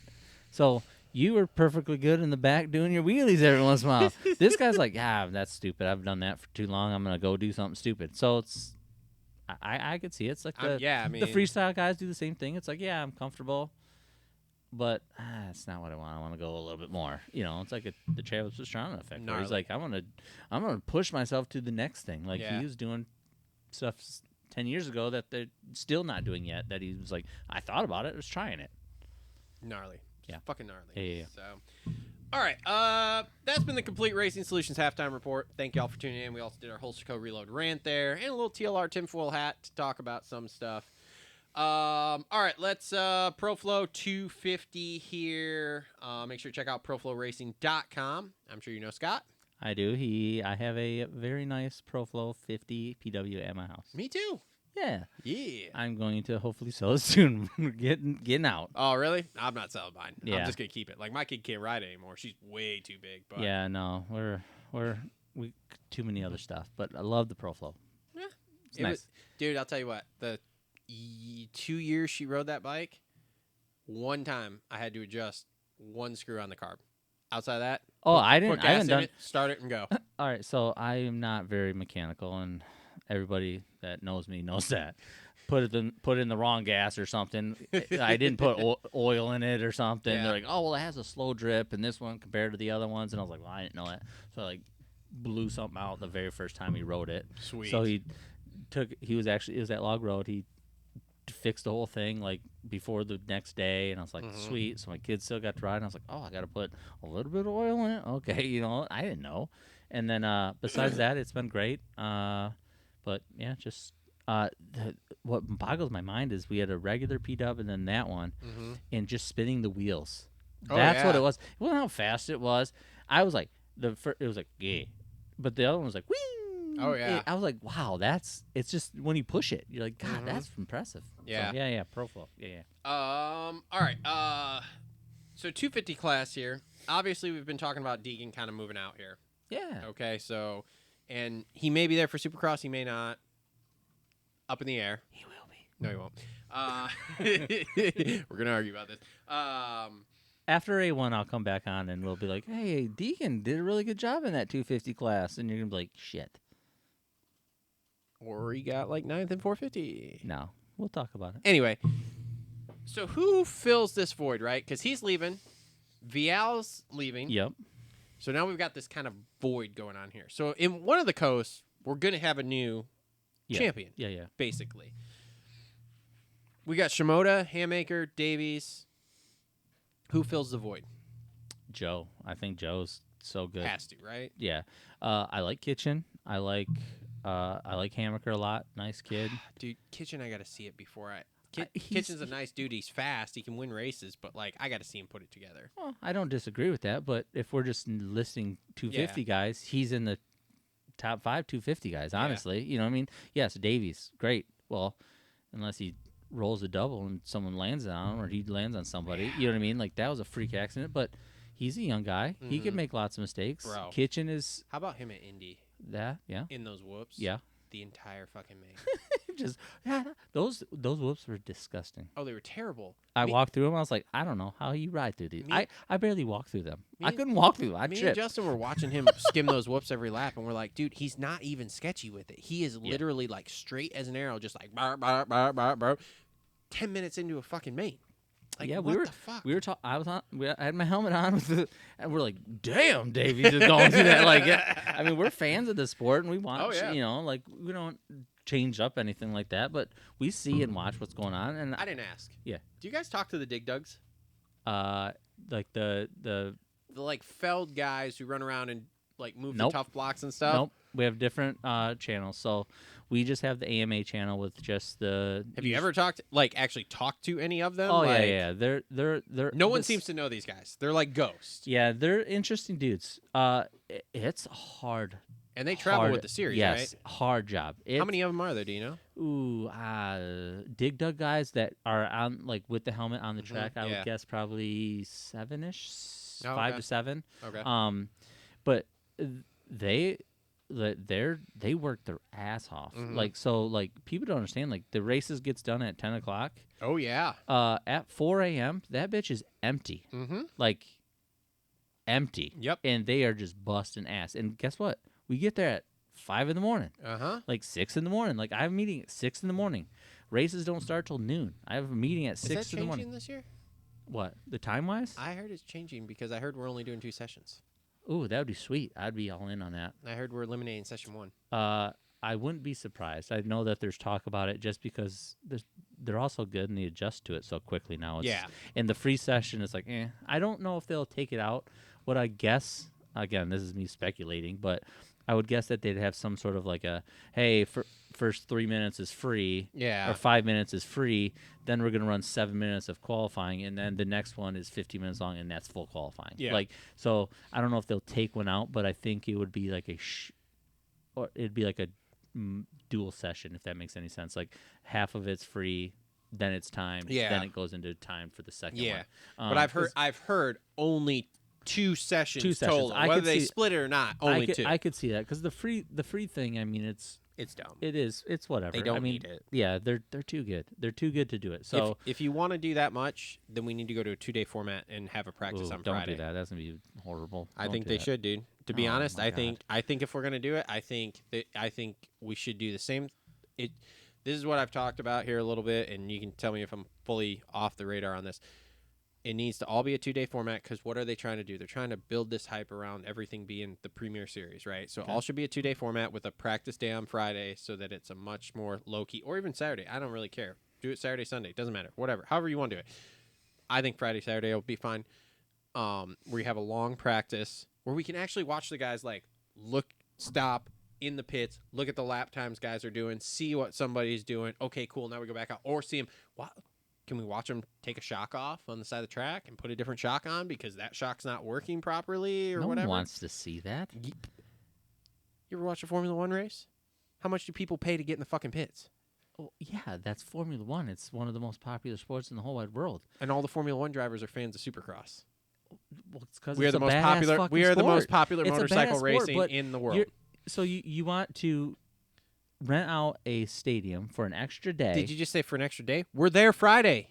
We're doing press at every Supercross. Well, we're already everybody there. Everybody has to get there earlier. Everybody is too. No, that's not true. Who's There's not a lot. there? There's tons of people that don't. They used to have it where the other 5 main guys who aren't doing press that week because next week they're going to do press. A lot of times, we're some of all those guys there. weren't coming in until Saturday because they didn't have tech. We used to have tech in the morning. Now we switched to tech on Friday. So then just the bikes are there. Riders aren't there. There's half of the Everybody's riders there doing oh, press. Hell no. Everybody's Hell no. there doing press. No, no, yes, no. They are. No. Yes, they are. Anyways, 2 days would be 2-day not, festival style. That's never gonna happen. Festival style. Can I tell you? That's never 2-day gonna ticket. happen. I will this say is how never. this is how you improve it without even having to spend any more on stadium rental or anything. It's all there Friday. The track's loaded in. Yep. All the press guys are there. Yep. All the Feld guys are there. Yep. Because they're all there for fucking press day anyway. Yep. The only people who aren't there are some of the crew for the like the riders and some of the crew that is not there because they're not doing press. Are you recording this or videotaping it? You showing it on TV? It now should be all in those the people- app. Yes. So all it those should people, be on the now app. you got to have all those people in. Like the logistics of it, I think I don't disagree with what you're saying. You're The trying money you to. can make is gonna be way better. I don't think you're going to have that many people to be able to watch it on a Friday at noon. Like I don't. One, you're not going to have people in the stadium, or very many, because not many people care about watching shocks being changed. I don't give a shit about a shock being changed. No, I think you would. No, I don't. You want to know what was mind-boggling to me at Ironman for the MX Nation? They had like an hour-long practice. Mm-hmm. It was stupid. Yeah. It was the boringest thing ever. The MXGP's they have it's dumb. a long ass. They had 15 minutes of start practice plus and how many people were standing around the track? It's a lot. Motocross of Nations. Doesn't matter. It does. You would get the. You're not getting those people at St. Louis on a Friday at noon. You ain't getting them. Hey, look, man. The whatever the non-main NASCAR Cup series races on Saturday. They also don't get all the people the Cup Series do, but they keep racing it on Saturday. Yeah. I'm telling you, it'll work. So 2-day festival style, and Supercross needs to be 2-moto format. Okay. Think about it. This is my logic behind this. Yeah. You go to motocross, you got 2 motos. Yep. We go to fucking SMX, we got 2 motos. Yep. The only thing we don't have 2 motos in Supercross is fucking Supercross. Yep. Which is fucking stupid. If we want to be cohesive across the whole thing, we got to switch the format. It's got to be 2 motos. Okay. 2 motos, Super Pole, practice, free practice on Friday for everybody. Saturday has the LCQ race. So you want practice like the Super Pole. SMX setup Kind of, yeah. for Supercross. Yes. But I also want Super Pole to start the night show. Okay. I want the top 10 450 dudes to go out and rip a fucking lap. Okay. For pole position, which is worth 5 points. All right. So I want to talk SMX stuff with you because I know your last show or maybe the previous show before it, you guys were talking about where you'd want to go and let's hear this. Different changes. So we'll get to that. But one of the changes I want to do is with the how they get it. So what was the most exciting race for this year for the 450s? For the SMX, it was when Jet started 14th or whatever it was, and then worked his way through to second or third, and almost phenomenally great. St. Louis, yeah. That was awesome. Great. That was the best race out of all 6 of them. Yeah. For that one. Even the Deegan crashing into Joe every other turn. That's whatever. Yeah. But best racing was that. Yes. I think what I would do is this is going to sound stupid, but so the fastest guy gets 10 points for qualifying. Okay. You get 10 points for qualifying. Okay. Again, I love the 2 motos and I like the double points. That's that triple points. That's all. That's fine. Okay. 10 points for the fastest lap. That works the way down to 10th. But if you get first, you're the fastest guy. You get 10th gate pick. The 10th guy gets first gate pick. So Jet gets fastest lap. He gets 10 points. Now he gets the best gate. Whatever else. Well, he can take the 10 points and be 10th gate pick.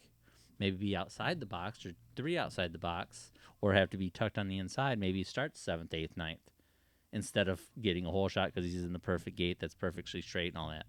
It's like getting a double bonus. Like I know, like at Galesburg Speedway, if you're the fastest guy, you go to the back of the line and then you race and have to pass them all. I love that aspect of it. So I think making that person start 22nd and be in the far outside gate a little extreme. But if you at least switched it up a little bit, then it's like, okay, do I take the 10 points or do I take 5th fastest and get a better gate spot so then I can do better in the race? I thought that aspect was cool. I said something to somebody about that, and they're like, "You're stupid." And I was like, "Well, I don't mind find it. It's just something different. If it's a fun exhibition, essentially race, Yeah. but it's for a lot of money. Yeah. But it has to be entertaining for us all at the same time. I don't mind it. It's a little convoluted if they have the like. Okay, cool. If it's they qualify first, they get 10 points, but they get 10th gate pick. Yeah. Fine. That's what I'm saying. If you're saying that they can like swap out the points No, for like gate no. pick, then I'm saying then like that- when you're Oh, when okay, you're okay. like you're going at it, you're Yeah. like man, all right, I'm feeling real good. This track is hard to pass on. Starts to be more important. Maybe I ease up a little bit. Just like I said in the Galesburg Speedway, where you're like, I don't want to pass 10 guys. I'd like to pass 5 guys, and I can still win. Yeah. Now, with that being said, we got to do something with these tracks for SMX, dude. They're not fucking good. Like, we tried. Yeah. We've tried a lot of different things. I'm totally fine with it. It's cool. This is an experiment as far as I'm concerned. Yep, for sure. But we've now had 9 of these, right? Yeah. None of them have been super duper great.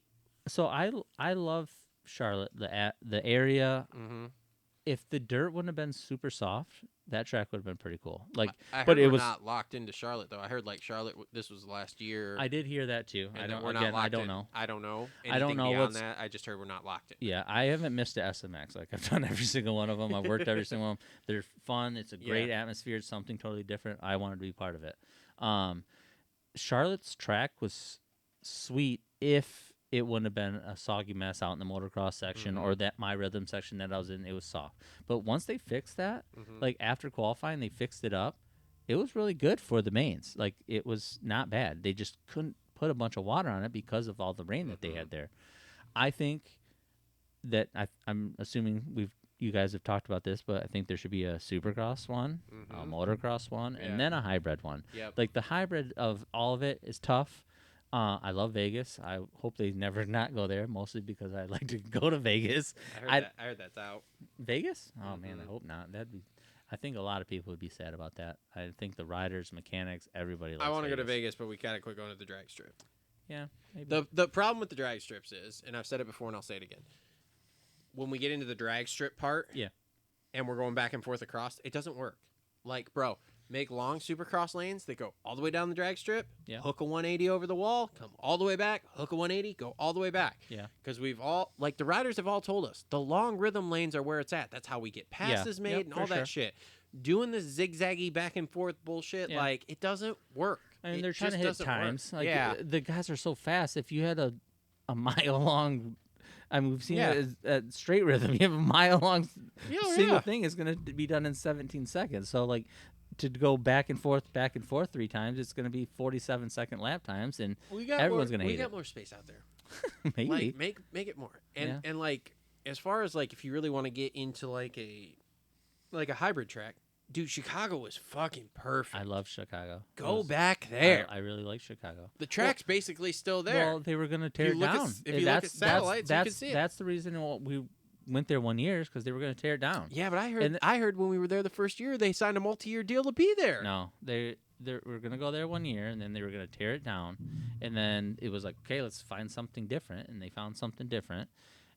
But yeah, we went to Texas and rode on concrete. Oh, man, that was a sketchy one, too. I was, again, in one of the crazy sections where everyone was going down. But, yeah, that was, again, see, maybe I'm way off on this, but I don't mind the drag strip tracks, and I didn't mind Dallas, and I didn't mind Chicago. It just has to depend on the dirt, but that also is Supercross and the motocross too. Yeah. I mean, like, there's a couple local tracks that I like the layout of it, but the dirt sucks. Or there's ones that I really like the dirt, but the track sucks. And same thing for the Supercrosses. Everyone loves, St. Louis because of the dirt and this and that. Well, they hated the dirt here because it's just a different time. It's just, I think you're never going to please anybody. Like, I read something a long time ago that was like, I don't know what the key to happiness is, but it's not to please everybody. You're never going to do that. So I don't mind the drag strip. It's something different. It gives you enough stadium bleacher space to have it be a cool event. I really like the speedways, of course, like Chicagoland, and I liked Dallas. What are you thinking venue-wise? Oh, man, see, that's tough.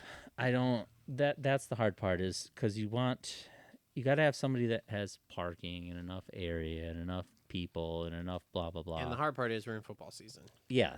So the stadiums, the football stadiums are kind of out of it, and then you're getting into baseball season. So or out of baseball season. You're getting out of baseball season. So again, the baseball season stuff is tough. So that's why the drag strips and the speedways are available. I don't know if it's you just find a big farm area in Nebraska and be like, hey, we got 200 acres and you just build something. Go. You know what I mean? Like, I know, I heard a rumor like Motocross of Nations in 3 or 4 years is going to be at a track that's not a track currently. They're going to build one. In the States? No. Oh. No, over there somewhere. Like Australia? I don't think it was Australia. I think it was somewhere in Europe. Interesting. Australia would be sweet. Well, Europe's notorious for that, though. They they just plop a track in the middle of a road course. But you could do something like that. I mean, there's enough dirt works guys and guys that are good on. Well, we've talked about like Circuit of the Americas would be sweet. Laguna Seca would be a cool one if you could somehow finagle that. Yeah. It's to get something that's already set up is going to be the toughest part. I feel like you almost got to start with a blank slate that has absolutely nothing. Well, I heard that Feld is proposing the idea to places of kind of like, hey, we'll bring everything in. We'll bring in bleachers. We'll bring in lights. We'll bring in dirt. We'll bring in all this. Yeah. And then the next day we'll be gone. Yeah. Like they could. Yeah. Because it's like you think about like whatever that was they did at Red Bull there down in Nashville downtown. Yeah. Something like that. Think about the arena cross we just had on the beach there. Yep, I saw that. That was pretty cool. It's like shit like that. It's like, okay, cool. Like let's do. I mean, I guess if we like straight rhythm and stuff like that too. They just pop up. Yeah. Yeah, and like I'm totally fine with that. Let's do it. I said, what did I say? I was like, man, I really wish the racetrack was still at Disney World because it'd be cool to do one in there, dude. Like, you want to talk about like my two life obsessions just coming together? Like, you're a big Disney guy? Oh yeah, I didn't know bro. That. I didn't know that. This is gonna be possibly the first time in 20 years I haven't been there. Oh man. Oh yeah. I think I've been to Disney twice. I was going more than twice a year for a while. You're a baller. I need to start doing coating on. I need to start doing coating on stuff here. My parents are ballers. Oh, okay, they also enjoy it, and there was a long time there that I was enough. fairly single, so it was. Hey, we don't want to We don't want to travel by ourselves. You and your brother come with us. Okay. All Who right. am I to fucking Okay, complain? fair enough. All right. Now, don't get me wrong. We've gone in the 7 years that me and my chick and my kid have been together here. We've gone several times, but it's expensive now. And it's only gotten worse. It's not what I fell in love with. We took my kids to Disney Springs right outside of it because we didn't want to go inside. We're like, hey, dude, we got the Lego place. We got a bunch of the thingamajiggers. This is great. They loved it. It was great. Yeah, I mean Disney it's great. Springs. Yeah, Way to go. because it's free. So. Yes, for sure. Amazingly, the shopping district where you can shop and buy food Yeah. is free Yeah, to go to. They got in me there, no problem. But, Yeah. So you took your kids to Disney property and did not take them in a Disney theme park. Correct. I forget what I was even down there for. It's probably a race of some Daytona. sort. I've never been to Daytona. Oh, really? Never been to Daytona. As a fan or a worker, nothing. That's impressive. I can't believe you haven't even gone down there as a fan. Yeah, I hear it's hard to watch and It is. and stuff It like does that. suck. I mean, but then I'm like, oh man, like I liked Chicagoland and I mean, liked I Dallas. mean, say, think about where it's like- Chicago, how where you it's couldn't like see that. all of it when you Yeah. were standing right next to Yeah. the track. That's exactly what Yeah. it's like. Yeah, like, It's cool because Yeah. you're like in Daytona and you're like, holy shit, this is awesome. And If I I was- recommend everybody go once. if I was gonna go to Daytona, it would be as probably as a worker instead of just for funsies because, you know, you were talking earlier about like how your kids like this is my normal. I don't know how much it is to go into a race. Well, there it's actually better because you don't have to buy a pit pass. Oh, well, there They you go. let everybody in there because of the garages and stuff. Oh, yeah. At least they used to. The I don't know. garages are super cool. Like Yeah. Charlotte and all that stuff. Like the garages are cool. Like when Dallas had it in Chicagoland, like those are sweet. Yeah, man. So you just go there and you stay in Orlando. You fly into Orlando, you stay in Orlando because it's only like an hour drive. in. I heard it's like crazy expensive around there if you try to go Where in Daytona? Daytona. I don't know. Dude, I was at Bike Week in 2012 or something. Okay. So 100 years ago now at this point, and I didn't even pay regular rate because that was when my grandma was still around. She worked for Hampton Inn, so I got a deal on a room through her. So Okay. like, I have no idea, to be honest with you. Yeah. I stay in Orlando, and then I drive over. Yeah, I went like even local tracks. I don't pay much to get in there, but like now that I'm not working at the tracks as much and stuff like that, and I just go randomly with the kids. Like we went up to Valley and paid to get in and all that, and I was like, oh my god. I had to stop at the ATM on the way back. Like, I had to borrow money from my mother-in-law who was with us because I was like, I didn't know how much cash I should bring. Apparently, I did not bring enough. Dude, we were having this discussion earlier this year, right? Because I catch a little bit of flack from some of my buddies of like, oh, you don't ride anymore. And it's like, okay, for me to load up, drive, pay, even just for myself. Yeah. This isn't taking the kid and the chick. This is just myself. I'm like, bro, if I go to Martin, it's a $150 day. Easy by myself. At Martin? That's if I don't stop to eat. By the time I pay for gas in the truck, tote the trailer up there, because like I'm not going without the trailer. Yeah. Because it's got my tools in it. It's got all my shit that I would fucking Tools? need. You need tools? You never know, man. Oh, I don't fix shit. You never know. Just ride it. I understand you don't, but anyway, some of us other men do. Fair true. But anyway, so like, yeah, by the time I do that, it's $30-$40 of gas in the truck. I run race gas because I'm stupid. No. That's $20-$25. It's $20-$25 to get in. Whatever else little stuff I need. Okay, cool. Did I need an air filter? Did I do an oil change before I went? Any of this shit? It's like, dude, yeah. By the time it's done, it's $150 for me to go up there, sit around for however many hours in between my sessions, and then this is what I said. I have to justify that cost and the amount of fun I'm gonna have doing that is more than throwing my leg over my bike to ride my 5-acre turn track in the field behind my house that I have. Yeah. Like well, that's where you got the track here, so like that would be better. Like, yeah. Like I can see why people don't race for sure. Like that's even worse. Like the full time. You want to talk about a $200 day to go by yourself? It's more than that. Like, well, I guess I'm not going by myself. It's been a while since I went to myself, but like for me and the two boys to get in and ride, I was like, holy shit. Yeah. Like, and I hate practice. The worst thing on a motorcycle is getting roosted in practice. I fucking hate it. Oh yeah. God, it's like, why are you roosting me, bro? You know what Slow I hate? down. You know what I hate? Redbud when you take off for practice right there. Because what does every fucking old guy Just do? get They on roll it. off that and they're just like, "Bruh!" And so you're sitting there and it's just like in your face, black dirt. You're like, what the fuck is happening? Yeah, I am never in the front of the line to get roosted. I'm like, No. And 100 of you went. I'm the 101st dude. Yes. My kid's like, you are so slow out there. I was like, yeah, it's because I don't want to get roosted. I was gonna say my problem I was is just that by that time when I roll off, Gruey's already coming around and I'm still getting fucking roasted. Yes. Yeah. No, it's so expensive. But like, I don't know. I know we went off, but like the SMX stuff, God, I don't know. Like, Yeah, locations for SMX. a place. Like I said, I think you need to build a field or talk to. Again, I think you need to have a Supercross place. So I don't care if it's indoor or outdoor. Mm-hmm. But an actual Supercross. Yep. Talk to one of the 12 promoters and do a motocross. Yep. And then do a hybrid track, which I think you should just build in the middle of somewhere. Like, enough people have enough acres. I mean, there's someone out there that's a motocross fan that would go, oh, I have 200 acres. Yep. Sure, you can use it and set it all up and tear it down. This will be great. And he can, tell all of his buddies, hey, we're going to have a motorcycle track at my place because I'm the coolest. And you can talk about how big his dick is. But that would be cool. And that would be something that's totally different. You could hybrid it. You could build it like a Daytona that has some Supercross aspects, some motocross aspects. Yep. But it's not confined to one area.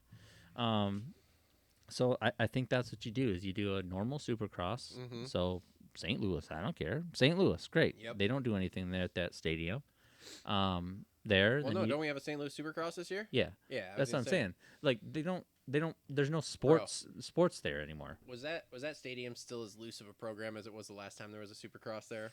Because we went the last time there was a Supercross, however many years ago that was, 22, 23, whatever it was, and we were like, this is the loosest. I mean, bro, like Detroit, you can't even go sit in a section that's not open without getting yelled at. Yeah. St. Louis, I could go anywhere in that building.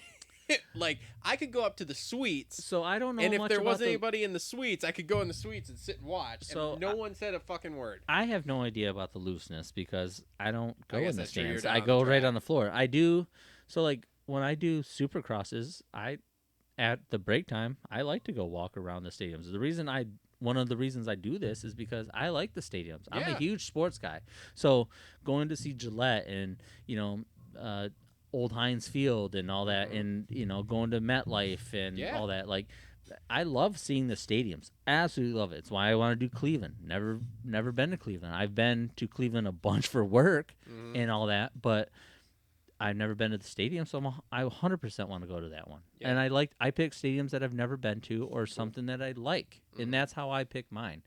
And I like indoor ones, of course, and I try to stay on the East Coast, but I love A1, so I would like to go to A1 and try to go to A1. But I've been to Glendale. I've been to a lot of them. I haven't been to Birmingham. Glendale Stadium's cool. Glendale's I like awesome. the whole area around it. Glendale's awesome. Yeah. Birmingham, and there was another one I was talking to the other day that I had never been to. Snapdragon. I love Petco. Petco was my favorite stadium I've ever been to. Phenomenal stadium. Awesome stadium. As a fan and a worker. Like, I went both. Yeah. Loved Petco, but never been to Snapdragon, never been to Birmingham. Everyone let me tell you about a great stadium. Oakland. Oakland's the biggest piece of shit I've ever been in. I've said that on, like, again, maybe this is me talking shit on Instagram again, but like this guy's like, I go to every single stadium and look at the worst seat here or whatever else, and I'm like, yeah, just go to Oakland. It's all of them. It's fucking doesn't matter. It's a piece of shit. It was falling apart. It was bad. So how about the tent city around the entire outside of it? Yeah, all the campers, they cleared that out. One of the years they had campers. Did they? And like not when I was there in 2019. Yeah, I want to say it was like. And it wasn't even campers. 2-3 years ago. Tent city, they had tents all over, but then they started having all these broke down campers out there. But how about the snipers on the roof of the stadium next to it? Did you ever see those guys? No, there's snipers a lot of places actually. It's crazy. Well, how many I haven't seen there. them anywhere else. But the guys, so we had fans there, and they were like, "Hey, come to the pit party with us." And I was like, "All right, sweet." So I went out, found them. They're like, "Hey, look up there. That's a sniper's nest." And I look up there, and I'm like, legitimate. A dude with a gun, a dude with fucking binoculars, just to keep people. I'm like, holy shit. I've seen snipers at a decent amount of them, especially the outdoor ones. I feel like I don't know why, but like I've seen them there before. Interesting. Yeah, that place, dude. Talk about. I don't know if you've heard my story there. So, about Oakland? I would believe it. No matter what you said, I would believe it because it's the biggest piece of shit I've ever been in. I was in Vegas with my family for the concrete convention because that's what my dad does. And I was like, for Christmas, I was like, hey, just get me a $35 Southwest flight because we're there during this time. I'm going to fly over to Oakland for the day, and I'll fly back. Okay. And my mom's like, okay, sweet. So I left Vegas at 8 o'clock in the morning that morning, right? Fly over there, get my rental car, drive, find the stadium, whatever, go back. I'm like, okay, sweet, there's an In-N-Out. I'll get In-N-Out for lunch. Stadium opens in 30 minutes. So I'm sitting there, or no, it was like 2 hours. I got there really early. It was like 2 hours. So I'm sitting there, and mind you, right behind In-N-Out is a boarded up Walmart. So I'm like, man, this is solid. As if the tent city around the stadium wasn't enough. Look at that fucking boarded up Walmart. Now, come to find out later, there was also a Starbucks right there. Okay. Which I saw a bunch of the dudes going in and out before they were going to the stadium. That got robbed that morning. All right, somebody at the last Oakland round that Yeah. I did got robbed. Yeah. One of the AMA guys, like they busted shit open. So whatever. So I was just sitting in the car there. So then I go in the stadium, and I had paid for track walk because I'd never been on the track before. Okay. And then I had paid for the press conference. Okay. And so did track walk. That was cool. Introduced myself to the guy, and he's like, oh, hey, you're my only dude signed up for the press conference. So, like, I'll come find you, like, mid 450, and then we'll kind of start making our way or whatever. I'm like, okay, cool. So he ended up texting me right after the 250 main, and I was sitting by some guys. And mind you, I'm there by myself, right? Yeah. Like I said, I flew over, whatever. So he texts me. He's like, hey, where you at? I'm like, oh, I'm in my seat here. He's like, cool, come meet me at this section. I'm like, okay. So I go meet him. And we're like sitting in some seats. So people come up to like, hey, those are our seats. We're like, oh, sorry. We move. It's more people come up. And then he's like, hey, you want to like go down there? And I'm like, what do you mean down there? He's like, down there. I'm like on the floor? He's like, yeah. I was like, okay. Yes, sir.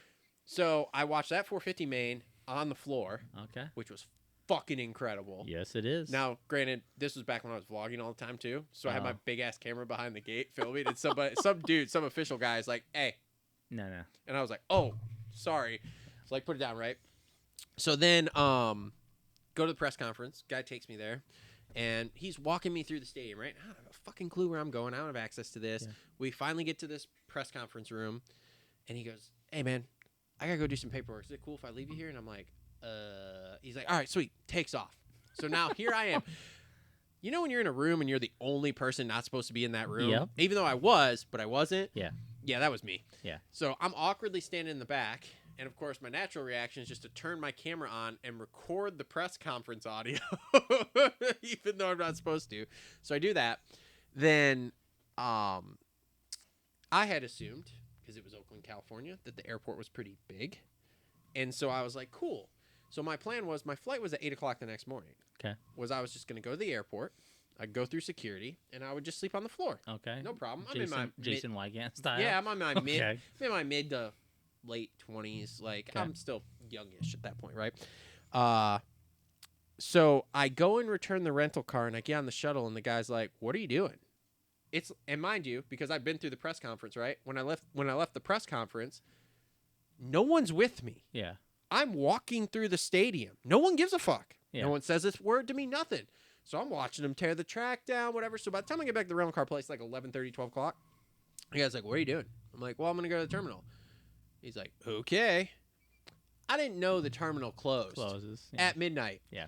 So I get there, and I go through security, and the lady's like, we're closed. And I'm like, what do you mean you're closed? She's like, yeah, we don't reopen until 7 a.m. I'm like, what? Yeah. So now I'm just out in the front lobby of the airport, and I'm stuck because I've returned the rental car. So I'm like, holy shit. So I spent that night in the front lobby of the Oakland airport. Now, I felt better because I was not the only person who didn't realize this. There were some other families and stuff that came in. However, the 3 or 4 homeless people that also came in to sleep on the benches in the airport sketched me out a little bit. Because, mind you, I got my laptop, my hard drive, my camera. Yeah. And I'm like, ooh, I am not going to sleep. So I stayed up all night. Okay. Kid you not. I've been up since 8 a.m. Yep. I'm still up. Yep. And I was like, fuck it. I'm going to edit a vlog. I'm going to edit whatever. However, here's the downside. It kicks you off the internet every 30 minutes in the terminal. Really? So every 30 minutes, I got to reload the internet. Yeah. Hurry up and save it. For fucking 5 hours overnight, dude. And like, it was, I got through in the morning, security. I had like an hour before my flight. I was like, okay, sweet. I'm going to hit a 35-minute snooze. Hopefully I wake up. I did. I get back to Vegas. It's like lunchtime now. You're like, Mom, I'm going to sleep. Dude, my brother's like, yo, let's go get lunch. I was like, fuck you. Like, I've been up for 38 hours. Yep. I went to the hotel. I was like, I'll call you guys when I get up. Yeah. Shut all the blinds, whatever. It was the craziest thing. I'm glad I experienced it. Yeah. I will never go back to Oakland. Yeah, I'm not a big fan of Oakland either. No. Not a fan. All right, we've been at this for a long time. Okay. You should probably go home. I need to go to bed. This has been great. I want to thank you for coming in. Heck yeah, man. And talking. Like I said, we will do this again. We will probably get you in for co-hosting sometime during Supercross at one of the rounds you're not in or something. I'm in. And then hopefully for outdoors next year too, because I definitely do a rotating cast of outdoors. Okay. So that'll be great. All right. Thanks to all the sponsors. Thanks to Rev X Products here for putting everything on, keeping the lights on this year. I don't know if we're going to have any more main shows. We are filming the Supercross preview show the first weekend of December because Justin's going on a trip. And so is Cole. So we're going to film that early. So we'll probably have a bunch of shit wrong because shit will happen. People get hurt, whatever. It doesn't matter. But anyway, thanks to Rev X Products for being on board this year. Thanks to Gutterworks, Complete Racing Solutions, Holster Co., TLR Coatings, Flo Racing, Alias MX, NANO XTREME, Adept Creative Co. I want to thank all of them for being on board. I want to thank all of you for tuning in. Thanks to all the members there. We did not check the chat of the members outside of one time. I saw. Is it still going? Did it die? No, it didn't die yet. Sick. 10%. Oh, All right, we made it. Right Yeah. on time. Yeah. My phone is at 1%. I saw one message earlier, but nothing was popping up. Okay, that's fine. Probably It's my whatever. wife It's whatever. telling At me I least, don't swear at her. look, dude. At least your wife, she paid to be a member Yeah, just to she's watch like, hey, you. Well, that was way at the he does beginning. not swear at me.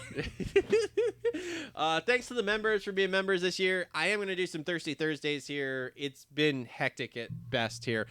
Thanks to everybody who is tuned in and watching. Seth, thanks for coming in and, not really fixing anything while we were doing this. Well, that's my job tomorrow, and I Yeah. hope it's going to be, easy instead of, I'm going to I know, we were supposed to also- schedule content Yeah. tomorrow so that we could do our launch in November here, but instead we're going to now be fixing Nothing's the audio changed, quality. so I don't know why it's not working. Anyway, thanks everybody for joining us. I'm your host, Travis. We will see y'all on the next one. Thank you, guys. Thanks for tuning into the Moto Aftermath Show. If you guys like the show, make sure to give us a thumbs up there with that like button. Also, make sure you subscribe and hit that bell notification so you never miss a show update, a live show, or anything that we're doing here, because when we find out news, we will be on here bringing you our thoughts with it. Also, if you guys want to help support the show, join our members area. You'll get member exclusives, including live shows. You get to watch the show being recorded live, and you'll get all sorts of other member benefits. So thanks everybody for tuning in. Join the members area, subscribe. We'll see y'all on the next one.